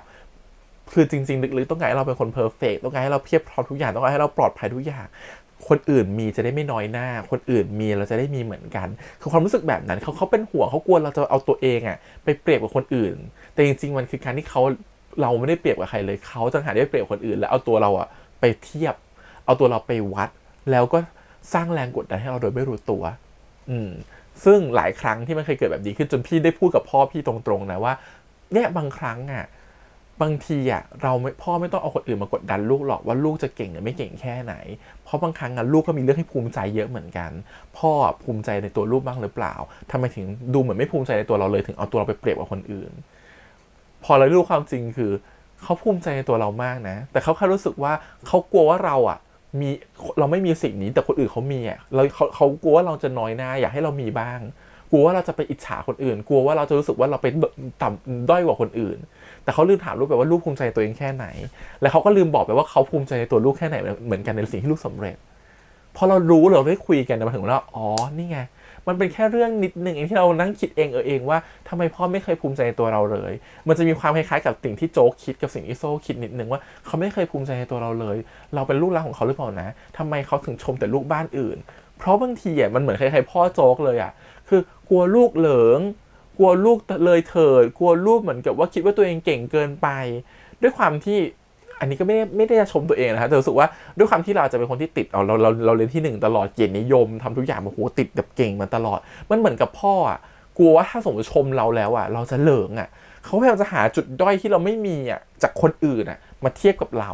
เพื่อจะบอกว่าไม่อยากให้เราเหลิงจนเกินไปนี่คือความคิดของพ่อนะฮะพอเราได้คุยกันถึงเราเข้าใจว่าพ่อคิดแบบนี้จริงๆพ่อไม่ได้ไม่หวังดีกับเราพ่อหวังดีมากๆแต่พ่อคิดแค่ว่ากลัวเราจะเหลิงเกินไปกลัวเราจะติดอีโก้เยอะเกินไปกลัวเราจะหลงตัวเองเกินไปจะทำนู่นทำนี่ออกมาแต่มันออกมาทางที่ไม่ดีแล้วมันก็ไม่ดีกับเราเองนั่นคือความเป็นห่วงเขาแต่เขาแก้ที่ผิดจุดเขาก็ไม่รู้กันว่าต้องแก้แบบไหนเขาไม่รู้กันว่าต้องคุยกับเราแบบไหนและอย่างพ่อพี่เป็นคนปากหนักมากๆสิ่งที่มันต่างกันกับตัวละคร2คนคือถ้าพี่ไม่เป็นคนพูดตรงๆกับพ่อเราจะไม่ได้คุยกันเพราะพ่อคงไม่พูดตรงๆกับเราเหมือนกันพ่อคงจะไม่มาพูดตรงๆหรือพ่อคงไม่มีโอกาสแบบอยู่ดีจะเป็นเหมือนพ่อโจ๊กที่อยู่ดีโซ่จะมาพูดกระตุ้นให้พ่อโจ๊กเลือกที่จะพูดตรงๆกับลูกชายตัวเองเราไม่ได้มีโมเมนต์โชคดีแบบนั้นนะฮะเราต้องหาโมเมนต์แบบนั้นเองด้วยกันที่เราต้องเป็นคนพูดเองถามเอง บางทีถามไปไม่ได้คำตอบด้วยเพราะว่าคนแบบนี้เขาก็มีอีโก้เขาก็จะตัดกลับมาสมมุติว่าเราคุยกับพ่อเราว่าทำไมพ่อเปลี่ยนกับบ้านนั้นพ่อบอกว่าก็จะให้แกเก่งขึ้นไงเขาจะมาพูดเรื่องอื่นแทนบางครั้งเราต้องคิดเองเราต้องตระหนักได้เองนะคะเราต้องแอบเห็นเองจริงๆสิ่งที่พี่คุยกับพ่อไปมันก็ไม่ใช่ทั้งหมดที่พี่ปลดล็อกหรอกนะมันมีโมเมนต์ปลดล็อกของพี่เหมือนกันคือมีจังหวะนึงที่พี่รู้สึกว่าพ่อไม่ค่อยรักเราเลยพ่อไม่เคยชื่นชมเราเลยพ่อรักน้องสาวเรามากกว่าเราอีกทำไมถึงไม่เคยแคร์เราบ้างทำไมถึงไม่เห็นใจเราบ้างจังหวะที่เราคบกับแฟนหรือคบกับคนรักเราผิดหวังอกหักมาทำไมพ่อไม่เคยรู้สึกว่าอยู่ข้างๆเราถึงแบบพ่อดันซ้ำเติมเรามันเป็นเรื่องต่างๆที่คิดตลอดว่าพ่อไม่รักเรามันเคยมีโมเมนต์แบบนั้นเหมือนกันในมุมของพี่นะแล้วพี่เป็น LGBT ด้วยพ่อพี่ก็แอนตี้มากๆเพราะฉะนั้นมันจะมีหลายอย่างที่รู้สึกว่าเราคิดว่าพ่อไม่รักเราแต่มันมีอยู่จุดหนึ่งที่เราเกิดเจอคือเรากลับมาแล้วเราเหนื่อยมากๆเลยแล้วนอนอยู่บนเรากลับมาเราฟุบบนเตียงเลยครับผมแล้วก็ไม่ได้แบบว่าแบบผ้าห่มแล้วก็ไม่มีแล้วอยู่ดีมันมีจังหวะนึงคือเราเหลือบตาขึ้นมาเห็นเพราะเราสะดุ้งตื่นตอนประมาณสัก 3:00 กว่าแต่เป็นการสะดุ้งตื่นที่เกิดจากว่าคุณพ่อมาถึงคุณพ่อเห็นว่าพัดลมมันจ่อเราอยู่คุณพ่อเปลี่ยนเอาพัดลมให้มันสายแล้วก็เลือกที่จะเอาผ้าห่มมาห่มให้เราจังหวะนั้นช่วงนั้นเป็นช่วงหน้าหนาวพอดีด้วยครับผมเขาก็มาห่มให้เราแล้วก็เลือกจะปิดไฟเอาแว่นเราออกไปเก็บไว้ให้คือความรู้สึกคือนี่เหรอคนที่ไม่รักเรานี่เหรอคือคนที่ไม่เป็นห่วงเราจังหวะนั้นคือเป็นจังหวะที่ปลดล็อกในใจมากๆว่าเขารักเรามากๆเลยแหละแต่เขาแค่ไม่เคยแสดงออกต่อหน้าตรงๆว่าต้องพูดแบบไหนเมื่อกี้เห็นพ่อโจ๊กเราคิดถึงพ่อตัวเองเลยคือบางทีคนที่เป็นผู้ชายอย่างพ่อเราเป็นแบบทหารเป็นความเป็นแบบห้าวๆบางทีเขาจะไม่แสดงด้านอ่อนแอออกมาให้ลูกเห็นเลยหรือไม่แสดงว่าอ่อนแอมาให้ผู้หญิงหรือคนอื่นเห็นเลยเขาต้องอยู่ในภาวะที่เป็นผู้นำแข็งแกร่งตลอดเวลาเพราะฉะนั้นเราเลยเข้าใจเขามากๆว่าอย่างเราที่เป็น LGBT บางทีเราจะโชว์ด้านอ่อนแอให้คนอื่นเห็นบ้างถูกป่ะครับแต่เราจะไม่โชว์แต่อย่างเขาที่แบบโอ้โหเป็นมัสคูลินสุดๆมันจะไม่มีทางโชว์ด้านพวกนี้ออกมาเลยแล้วเขาก็มีแต่จริงๆเขาเป็นคนนุ่มนวลมากเป็นพ่อที่น่ารักมากเป็นคนที่ดูแลลูกมากๆซึ่งเราไม่ได้เห็นแบบนั้นเมื่ออยู่กันต่อหน้าแต่เราได้เห็นแบบนั้นในจังหวะที่เราหลับจังหวะที่เขาทำให้เราโดยที่เราไม่รู้ตัวซึ่งพอเรานั่งคิดกลับไปเวลาเราบอกว่าเนี่ยตู้มันเก่าจังเลยทำยังไงแบบกะว่าเดี๋ยวกลับมาจะซื้อใหม่นะกลับมาจะยังไงนะพอเราหายไปจากประเทศ10 วันกลับมาตู้ก็มาใหม่แล้วเป็นตู้ใหม่ที่มาครบทุกอย่างครบองค์ประกอบพ่อจัดหามาให้เรียบร้อยแล้วคือเนี่ยคือคนเหรอที่ไม่รักเราคือเนี่ยคือคนรักเราครับแต่เขาแค่ไม่พูดเขาอาจจะแสดงผ่านการกระทำอะไรบางอย่างโดยที่เราเข้าใจผิดไปว่าสิ่งนี้เรียกว่าไม่ใช่ความรักเพราะฉะนั้นพอมันเป็นโมเมนต์ปลดล็อกเราถึงเข้าใจว่าบางครั้งครับคนเราบางคนมันต้องการแค่โมเมนต์ปลดล็อกแบบนี้นะเพราะฉะนั้นโมเมนต์ปลดล็อกมันเกิดจาก3อย่างคือมีคนมาช่วยเรา2คือเราสร้างให้ตัวเอง3คือเราคิดได้เองพี่ก็ต้องยอมรับว่า1คือพี่สร้างให้ตัวเองแล้ว2คือพี่คิดได้เองคือบางครั้งมันมีคนหลายประเภทบางคนคิดไม่ได้เองนะต้องถูกกระตุ้นก่อนแล้วมีคนช่วยซัพพอร์ตก่อนอย่างโจ๊กอย่างคิดไม่ได้เองเพราะว่าเขามองไม่เห็นว่าพ่อรักเขาหรือเปล่าหรือมองเพราะว่าภาพของเขายังเห็นเป็นเหมือนพ่อที่ไม่รักเขาอยู่มันเป็นภาพที่มันก็จริงๆถามว่าเขาผิดไหมก็ไม่ผิดนะครับเพราะว่าสิ่งที่พ่อเขาทำก็คือทำให้เขาคิดได้แบบนั้นอะไรเงี้ยมันเราจะเห็นว่าการกระทำของคุณพ่อคุณแม่บางครั้งมันเป็นปมในใจของเด็กแล้วมันจำเลยมันติดแล้วมันติดเลยเพราะสิ่งที่มันเกิดขึ้นแบบเนี้ยมันอาจจะเกิดกับตัวเราเหมือนกันก็ลองไปทบทวนดูแล้วกันแล้วว่าหลายๆคนก็น่าจะมีปมอะไรแบบนี้อยู่ในใจเหมือนกันบางทีเกิดจากพ่อแม่หรืออาจจะเกิดจากคนที่เรารักหลายๆคนอย่างพี่ก็คือปลดล็อกมาได้เพราะเขาคิดได้เองว่าเราเห็นเองเราเผลอรู้เองว่าเนี่ยคือความรักเพราะฉะนั้นเราเข้าใจเองเรารู้สึกว่าพอเราเข้าใจปุ๊บเนี่ยสิ่งที่เราคิดว่าพ่อไม่รักเรามาตลอดเรารักเขาแบบกลายว่าเรารักเขาไปหมดเลยรู้สึกว่าเขารักเราเหมือนกันแล้วกลายว่าหลังจากนั้นถึงเขาจะเป็นคนที่เหมือนกับพูดปากไม่ตรงกับใจพยายามจะไม่ชมเราแต่เราคิดว่าแหมลึกๆก็รักแล้วแหละทำมาเป็นแบบว่าไม่ยอมชมเราลึกๆก็เอ็นดูเราแต่มาทำเป็นแบบว่ากดดันเราจะคิดได้เองครับผมซึ่งจริงๆเราเปรียบเทียบว่าอย่างโจ๊กถ้าโจ๊กรู้อยู่แล้วนะว่าแหมพ่อปากแข็งเอาซื้อดูเป็ดปักกิ่งมาเลี้ยงฉลองเราวันที่เราได้รางวัลรักเราจะพูดกับเราตรงๆก็บอกเถอะไม่กล้าพูดกับเราตรงๆถ้าคิดได้แบบนี้นะมันจะความน่ารักในหัวโจ๊กจะเกิดขึ้นเยอะแยะหมดเลยจะไม่รู้สึกกดดันไม่รู้สึกว่าการกลับบ้านเป็นเรื่องน่าเบื่อการกลับบ้านเป็นเรื่องรู้สึกว่าหดหู่อะไรเงี้ยแต่โชคดีที่อย่างน้อยเขามีโซ่มาช่วยแล้วก็ปลดล็อกปมตรงนี้ของเขาแล้วพูดให้พ่อเขาตรงๆด้วยเพราะว่าเราชอบธีมที่เหมือนโซ่เรียนรู้สิ่งนี้จากการที่พ่อป่วยเรียนรู้สิ่งนี้จากการที่เขาเขารู้ว่าเขากำลังจะเสียคนรักไปในเวลาอันไม่นานเขาอาจจะเสียคนรักไปเมื่อไหร่ก็ได้เพราะฉะนั้น เขารู้แล้วว่าเวลามันสำคัญนั้นเขาไม่ควรเสียเวลาการที่มานั่งคิดอีกต่อไปว่าเราควรจะรักหรือไม่ควรรักเขารักเราหรือเขาไม่รักเราอันนี้ก็เป็นอีกสิ่งหนึ่งที่ทำให้พี่คิดได้นะฮะพ่อพี่เคยผ่านโมเมนต์ของการที่เกือบตายมาแล้วครั้งหนึ่งโดยการที่เป็นโรคหนักๆมาแล้วก็รอดมาได้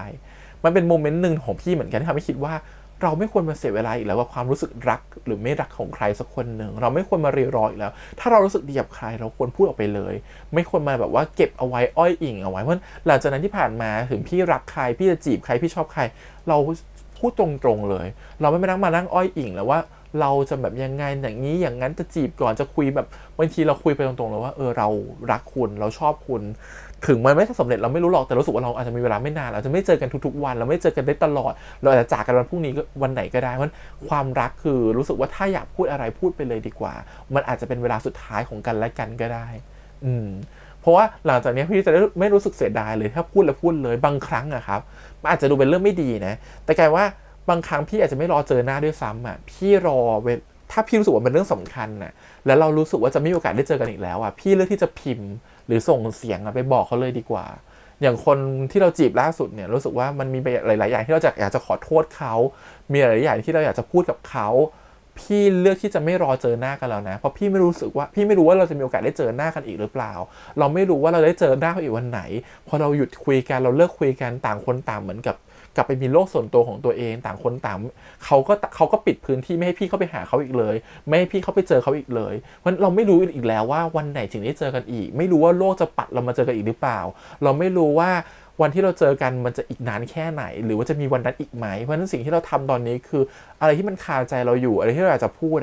พี่เลือกที่จะส่งเมสเซจหรือส่งเสียงไปเลยนะฮะแล้วคุยกันไปเลยถึงมันไม่ใช่การพูดต่อหน้าที่มีคุณภาพเราไม่ได้เห็นสายตาเขาเราไม่ได้เห็นอิโมชันนอลเขาแต่ถ้าเรารอวันนั้นเราอาจจะไม่ได้พูดสิ่งที่เราอยากพูดอีกเลยก็ได้เราอาจจะไม่ได้พูดในสิ่งที่เราอยากต้องการจะสื่ออีกเลยก็ได้เพราะฉะนั้นถ้าเราเลือกที่จะสื่อเรามีเวลาเรามีโอกาสเราเลือกที่จะพูดไปเลยดีกว่าแม้จะไม่เขาเข้าใจผิดแม้เขาจะไม่เข้าใจในคำพูดของเราแม้การอ่านแล้วมันทำให้เขาเข้าใจเราผิดมากยิ่งขึ้นหรือทำให้เราดูไม่ดีในสายตาเขาก็ตามแต่พี่เลือกที่จะพูดหรือพิมพ์ไปเลยดีกว่ารอเวลาที่ไม่รู้ว่าจะมีมาเมื่อไหร่เนี่ยรู้สึกว่าบางทีเรามีโมเมนต์แบบนี้เกิดขึ้นอย่างที่โซ่ได้เจอที่จะเสียพ่อไปหรือเหมือนกับกำลังอาจจะสูญเสียไปเมื่อไหร่ก็ได้เนี่ยมันทำให้เขาคิดได้แล้วเขารู้สึกว่าเวลามันสำคัญเพราะเวลามันสำคัญนะเขาเลือกที่จะทำในสิ่งที่รู้สึกว่ามีค่าต่อตัวเขาหรือรู้สึกว่าไม่อยากจะค้างคาอะไรไว้ดีกว่าอย่างนี้เขาเลือกที่จะคุยกับนิตาตรงๆเพราะถ้าปล่อยไว้อาจจะไม่ได้คุยกับนิตาเลยก็ได้เขาอาจจะแยกจากนิตาไปตลอดชีวิตเลยก็ได้มันมีโอกาสแล้วเขาต้องเคลียร์ความรู้สึกในใจและยอมรับว่าตัวเองจริงๆรู้สึกอะไรจริงๆตัวเองรู้สึกแบบไหนพอเขาผ่านมุมปลดล็อกแบบนี้มาได้เขารู้สึกว่าทำให้เขารักตัวเองมากขึ้นพอคนเรารักตัวเองมากขึ้นเราจะกล้ายอมรับความรู้สึกที่ไม่ดีของตัวเองมากขึ้นอันนี้คือสิ่งที่เขาเรียกว่ารักตัวเองนะครับคนบางคนบอกว่ารักตัวเองแต่บางทีนะยังไม่เคยยอมรับความผิดหรือยอมรับความรู้สึกที่ไม่ดีของตัวเองเลยไม่เคยโอบรับความรู้สึกไม่ดีของตัวเองแบบกอดไว้คือถ้าเรายอมรับว่าเราเป็นคนไม่ดีแบบนี้เรามีข้อเสียแบบนี้นั่นคือการรักตัวเองนะฮะการที่เรารู้แล้วเข้าใจตัวเองแล้วยอมที่จะโอบกอดมันไว้แล้วรู้ว่าจะให้อภัยในสิ่งที่ตัวเองทำผิดไปแล้วยอมที่จะเปลี่ยนแปลงเมื่อเรารู้ว่าตัวเองทำอะไรไม่ดีไว้เขายอมรับในอารมณ์ของตัวเองว่าเขาโกรธเขาไม่โอเคกับนิตาเหมือนกันแต่มันเป็นความโกรธที่เกิดจากความที่เขาต้องการพิสูจน์ตัวเองเพื่อใครสักคนหนึ่งแต่เขาลืมไปว่าเขาควรยินดีกับเพื่อนเขาเหมือนกันงั้นเขากล้าที่จะยอมรับความโกรธความรู้สึกขุ่นมัวในใจของตัวเองแต่อีกใจหนึ่งเขาก็ยอมรับตัวเองเหมือนกันว่าเขาพร้อมที่จะยินดีกับคนตรงหน้าเหมือนกันเราว่าอย่างนี้มันแฟร์กับคนที่รับฟังมากกว่านะถ้านิตาเข้าใจผิดนิตาเข้าใจผิดว่าสุดท้ายแกก็คนที่แกก็โกรธฉันนี่หว่าแกก็ไม่ถูกใจฉันนี่หว่าแกก็เกลียดฉันนี่หว่าแต่อย่างน้อยโซ่ได้มีพื้นที่ในการอธิบายแล้วที่เหลือเป็นหน้าที่ของคนฟังแล้วแหละว่าเขาจะเก็บไปคิดแบบไหนเขาจะเข้าใจแบบไหนอย่างน้อยๆเขาได้มีพื้นที่ในการเล่าแล้วเนี่ยสิ่งที่พี่อยากจะบอกว่าเมื่อคนรักตัวเองเราจะรู้สึกว่าเราอยากจะได้เรารู้ว่าเวลามันมีค่าเราอยากจะได้พูดอยากจะได้สื่อสารอะไรบางอย่างออกไปในจังหวะที่เรารู้สึกว่าเรายังมีโอกาสอยู่เรารู้สึกว่าเราชอบปมประเด็นการที่เขาเอาเรื่องของครอบครัวมาเรื่องของการรักตัวเองมาหลายๆอย่างมารวมๆกันแล้วทำให้เห็นว่าในพาร์ทนึงในพาร์ทจบเนี่ยเขาไม่ให้เวลาของความรักของ2คนเลยนะเขาให้เวลาของการเคลียร์ปมในใจของทั้งคู่และโจ๊กและโซ่มากกว่าซึ่งเราคิดว่ามันเป็นพื้นที่ที่ดีมากๆเลยแล้วรู้สึกว่าคนดูในตอนสุดท้ายที่ดูมาขนาดเนี้ยรู้สึกว่าเรื่องนี้มันได้ให้อะไรกลับไปในแง่ของการที่สถาบันครอบครัวเป็นสิ่งสำคัญทั้ง ไม่ว่าจะเล็กหรือจะใหญ่มันมีผลหมดนะฮะแล้วมันเป็นสิ่งที่หล่อหลอมเรามาตั้งแต่วัยเด็กเราอยู่กับครอบครัวมาเป็น20 ปีอ่ะมันคือสิ่งที่ถ้าคุณเกิดมา30 ปี40 ปี20 ปีคือครึ่งหนึ่งของชีวิตอ่ะเขาได้สร้างสันดานสร้างนิสัยสร้างพื้นฐานความคิดสร้างชุดความคิดให้กับเรามาตลอดครึ่งหนึ่งของชีวิตนะครับเพราะฉะนั้นมันไม่มีทางเลยที่มันจะไม่มีผลต่อตัวเราเองในมุมของครอบครัวงั้นบางทีเราหนีเรื่องนี้ไม่พ้นเราหนีสถาบันครอบครัวไม่พ้นยิ่งโจ๊กวิ่งหนีเท่าไหร่ยิ่งโจ๊กพยายามจะหนีมันเท่าไหร่มันยิ่งกลับมาทำลายโจ๊กเท่านั้นสุดท้ายเห็นไหมมันก็ต้องกลับมาเคลียร์สิ่งที่รู้สึกว่าตัวเองเป็นปมอยู่ถ้าเรามุมมองอีกมุมหนึ่งนะฮะถ้าบอกว่าวันนี้โจ๊กไม่ได้เคลียร์สิ่งนี้ไม่มีโอกาสได้พูดคุยกับพ่อเลยเขาก็จะตึงกับพ่ออย่างเงี้ยไปเรื่อยๆพ่อเขาก็จะมีความรู้สึกคือทำไมลูกคนเนี้ยไม่เอาครอบครัวไม่เอาที่บ้านมองลูกในแง่ไม่ดีอีกเพราะพ่อก็คิดว่าลูกคิดในแบบว่าขวางโลกคือต่างคนต่างมองคนละมุมทั้งที่ไม่เคยเข้ามาคุยกันเลยว่าจริงๆแต่ละคนคิดแบบไหนมองมุมไหนมันก็จะเป็นแบบนี้ไปเรื่อยเป็นเส้นขนานที่ต่างคนต่างคอมเมนต์กันไปเรื่อยๆอีกคนนี้จะทำให้ตัวเองเก่งสุดๆไปเลยโจ๊กอาจจะเป็นคนที่เก่งมากๆพิสูจน์ตัวเองได้ดีสุดๆว่าฉันเป็นลูกที่เก่งฉันเป็นเวสเดย์ชายฉันเป็นลูกคนกลางฉันเก่งกว่าพี่คนโตเก่งกว่าน้องคนรองฉันเก่งกว่าทุกคนแต่เก่งแล้วยังไงอะครับบางครั้งคนเราวิ่งตามความเก่งไปนะเพราะอะไรไหมมาจากปมในใจที่ต้องการคำชมแล้วสุดท้ายคุณก็ไม่ได้คำชมจากพ่อแม่อยู่ดีเพราะคุณไม่เคยกลับมาคุยกับพ่อแม่คุณไม่เคยได้ยินพ่อแม่ว่าพ่อแม่เขาว่าคุณเก่งแค่ไหนเพราะพ่อแม่อาจจะชมแล้วคุณจะยิ่งเจ็บจี๊ดเข้าไปใหญ่เมื่อวันที่คุณพิสูจน์ตัวเองแล้วว่าคุณเก่งที่สุดคุณอาจจะเป็นประธานบริษัทแต่อยู่ดีพ่อแม่กับชมพี่ชายที่เป็นพนักงานระดับล่างก็ได้ถ้าชมแบบคุณจะโคตรเจ็บจี๊ดเลยว่าผมเป็นถึงแบบนี้แล้วทำไมพ่อแม่ยังไม่ชมผมอีกแต่กับชมพี่ชายที่กระจอกกว่าผมพูดอย่างนี้ละกันทำให้เรายิ่งมีอีโก้ขึ้นไปอีกมีเซลฟ์เอสติมขึ้นไปอีกยิ่งเกลียดตัวเองขึ้นไปอีกโดยที่ไม่รู้ตัวบางทีเป็นแบบนั้นนะฮะกลายว่าที่เขาพิสูจน์ตัวเองมามากมายแค่ไหนถ้าเขาไม่ได้ปลดล็อกตรงนี้เลยมันกลายว่าสุดท้ายเขากลับทำไปเพื่อเงินสุดท้ายพอยต์มันจะเปลี่ยนแล้วมันไม่ได้ทำไปเพื่ออะไรแล้วมันทำไปเพื่อความสำเร็จความชื่อเสียงความเงินความทองแต่มันไม่ได้เป็นความภูมิใจในตัวเองเลยเพราะความภูมิใจในตัวเองมันเกิดจากการที่ทำไปเพื่อรอคำชมจากใครสักคนหนึ่งสุดท้ายเราต้องไปหาคำชมจากคนรอบบ้านคนนอกบ้านว่าฉันเก่งแค่ไหนบางคนต้องทำตัวเองให้ดูเก่งดูพราวมากจนให้คนอื่นมาชมว่าเราเก่งนะเราเก่งนะเราเก่งนะเพื่อชดเชยเสียงที่เราต้องการจากคนที่บ้านไปครับบางทีเราต้องการเป็นพันเสียงเป็นหมื่นเสียงเป็นแสนเสียงเพื่อจะบอกว่าเราเก่งเพื่อให้เท่ากับเสียงเดียวจากพ่อกับแม่ของเราว่าเราเก่ง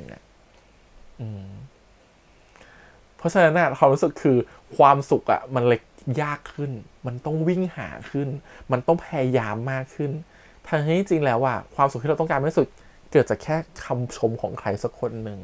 ที่เราแคร์เท่านั้นเองงั้นที่อยากจะเล่าเรื่องนี้ก็คือ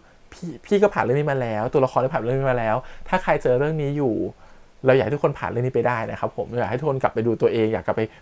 ลองดูซิว่าเรามีอะไรแบบนี้อยู่หรือเปล่าและลองคุยกับพ่อแม่หรือยังและลองคุยกับคนที่เราแคร์หรือยังคุยกับคนที่เรารักหรือยังเพื่อสุดท้ายแล้วมันอาจจะเป็นโมเมนต์ดีๆของชีวิตก็ได้นะครับผมลองไปหาดูโอเคแล้วรู้สึกว่าเป็นซีรีส์ที่น่ารักนะกับซีรีส์ที่รู้สึกว่า12 ตอนรู้สึกว่าเป็นเรื่องที่มันมีทั้งความน่ารักมีทั้งความหลายๆอย่างที่ให้แง่คิดโดยที่เรื่องมันไม่ได้บอกแบบตรงๆแต่มันก็ทำให้เห็นผ่านตัวละครหลายๆโมเมนต์เหมือนกันนะฮะก็ถือว่าปีเรื่องนี้ประทับใจมากๆแล้วก็เป็นชื่นชมด้วยนะครับตัวละครแต่ละคนคือแบบเล่นกันดีมากๆเจ๋งกับปกเนี่ยเราไม่ค่อยได้พูดถึงเนาะแล้วชมอู๋กับบูมเหมือนกันว่า2คนนี้ก็เล่นกันเก่งมากแล้วก็เป็นโมเมนต์หวานๆเข้ามาที่มาแทรกระหว่างทางก็รู้สึกว่าทำให้รู้สึกว่ามันมีอะไรที่มันน่าเอ็นดูมากขึ้นมีส่วนเสริมมีส่วนเติมที่ทำให้รู้สึกเรื่องมันสมบูรณ์มากยิ่งขึ้นเพื่อนๆแต่ละคนอะไรอย่างเงี้ยรวมถึงป๊อตอย่างเงี้ยหรือว่าจะเป็นกายพอเข้าคู่กันรู้สึกว่ามันเป็นโมเมนต์ที่เราไม่เคยเห็นมาก่อนแล้วก็เป็นโมเมนต์ที่น่ารักในความเป็นเพื่อน2คนเหมือนกันเนี่ยบางครั้งเนี่ยเราว่ามันคือโมเมนต์ของการเคลียร์ปมบางทีเพื่อนนะเข้าใจผิดแค่เรื่องนิดเดียวแล้วก็ไม่แยกกันไปเป็น10 ปีไม่เจอกันอีกเลยหายกันไปหลายปีไม่ได้คุยกันอีกเลยสุดท้ายกลับมาได้คุยกันนะบางทีมันไม่มีอะไรเลยนะวันนั้นแต่มันแค่ต่างคนต่างมีอีโก้เลยเรื่องที่จะไม่กลับมาหากันไม่คุยกันแล้วไม่มีคนที่รู้สึกผิดกว่าอีกคนนึงแต่อีกคนที่รู้สึกผิดกับไม่อยากจะมาขอโทษเพราะไม่กล้าสู้หน้าไม่กล้ายอมรับความรู้สึกตัวเองไม่กล้ายอมรับความเป็นตัวเองในตอนนั้นเนี่ยมันเป็นหลายๆอย่างบางทีคนที่เราแคร์มันมาในหลายรูปแบบนะครับโดยที่ไม่รู้ตัวแล้วเราก็เผลอเกลียดคนนั้นไปเพราะว่าเกิดความเข้าใจผิดอะไรบางอย่างแค่นั้นเอง ก็หวังว่าสิ่งที่เรื่องนี้ให้ทำให้เราเอากลับไปใช้อะไรบางอย่างบ้างแล้วกันรู้สึกว่าน่าเอาไปใช้ได้เนาะไม่ว่าจะเป็นหมู่ครอบครัวมุมของเพื่อนสนิทมุมของคนที่เรารักคนที่เราแคร์แล้วก็ต้องขอบคุณด้วยนะครับกับซีรีส์เรื่องนี้ที่ให้รายการแบบนี้กับเรารวมถึงต้องชมนักแสดงตัวของ2 คนนะครับคือจุงกับดังรู้สึกว่าเล่นเรื่องเนี้ยมันเหมือนสเต็ปอัพความการแสดงของเขาอีกขั้นหนึ่งตั้งแต่เราดูตอนแล้วแต่ดาวเนาะแล้วพอมาดูเรื่องนี้รู้สึกว่าเขาเก่งขึ้นเยอะเลยเนาะยิ่งเป็นฉากเลิฟซีนเนี่ยความเข้าขากันเข้าคู่กันของเขานี่คือแบบพัฒนาไปไกลมากๆเสน่ห์แววตาความกระยิ้มกระหย่องความแบบอะไรอย่างเงี้ยคือเขามีเสน่ห์เพิ่มขึ้นมากๆมีความชายเพิ่มขึ้นมากแล้วก็มีความเข้ากันขึ้นไปอีกของ2 คนนะฮะก็ถือว่าเป็นอีกคู่หนึ่งที่น่าจับตามองมากๆเลยนะฮะแล้วก็การแสดงของ2 คนรู้สึกว่าไปต่อได้อีกไกลๆโอเคประมาณนี้นะครับผมกับเรื่องวาระซ่อนเร้น Hidden Agenda ตอนจบนะครับก็ขอบคุณอีกครั้งที่ทุกคนติดตามกันมาตลอด12 EP นะครับผมหวังว่าจะติดตามมันต่อไปแล้วก็มีเรื่องอื่นให้ชมต่อไปอีกในอนาคตนะครับก็ติดตามกันได้นะฮะทางช่อง ATS Channel อยู่กับพี่แฮมไปนานๆวันนี้พี่แฮมไปก่อนนะครับขอบคุณอีกครั้งฝากกดไลค์กดแชร์กด Subscribe ติดตามได้เสียงทาง YouTube Instagram Twitter แล้วก็ Facebook หวังว่าได้เจอกันอีกในเรื่องอื่นต่อ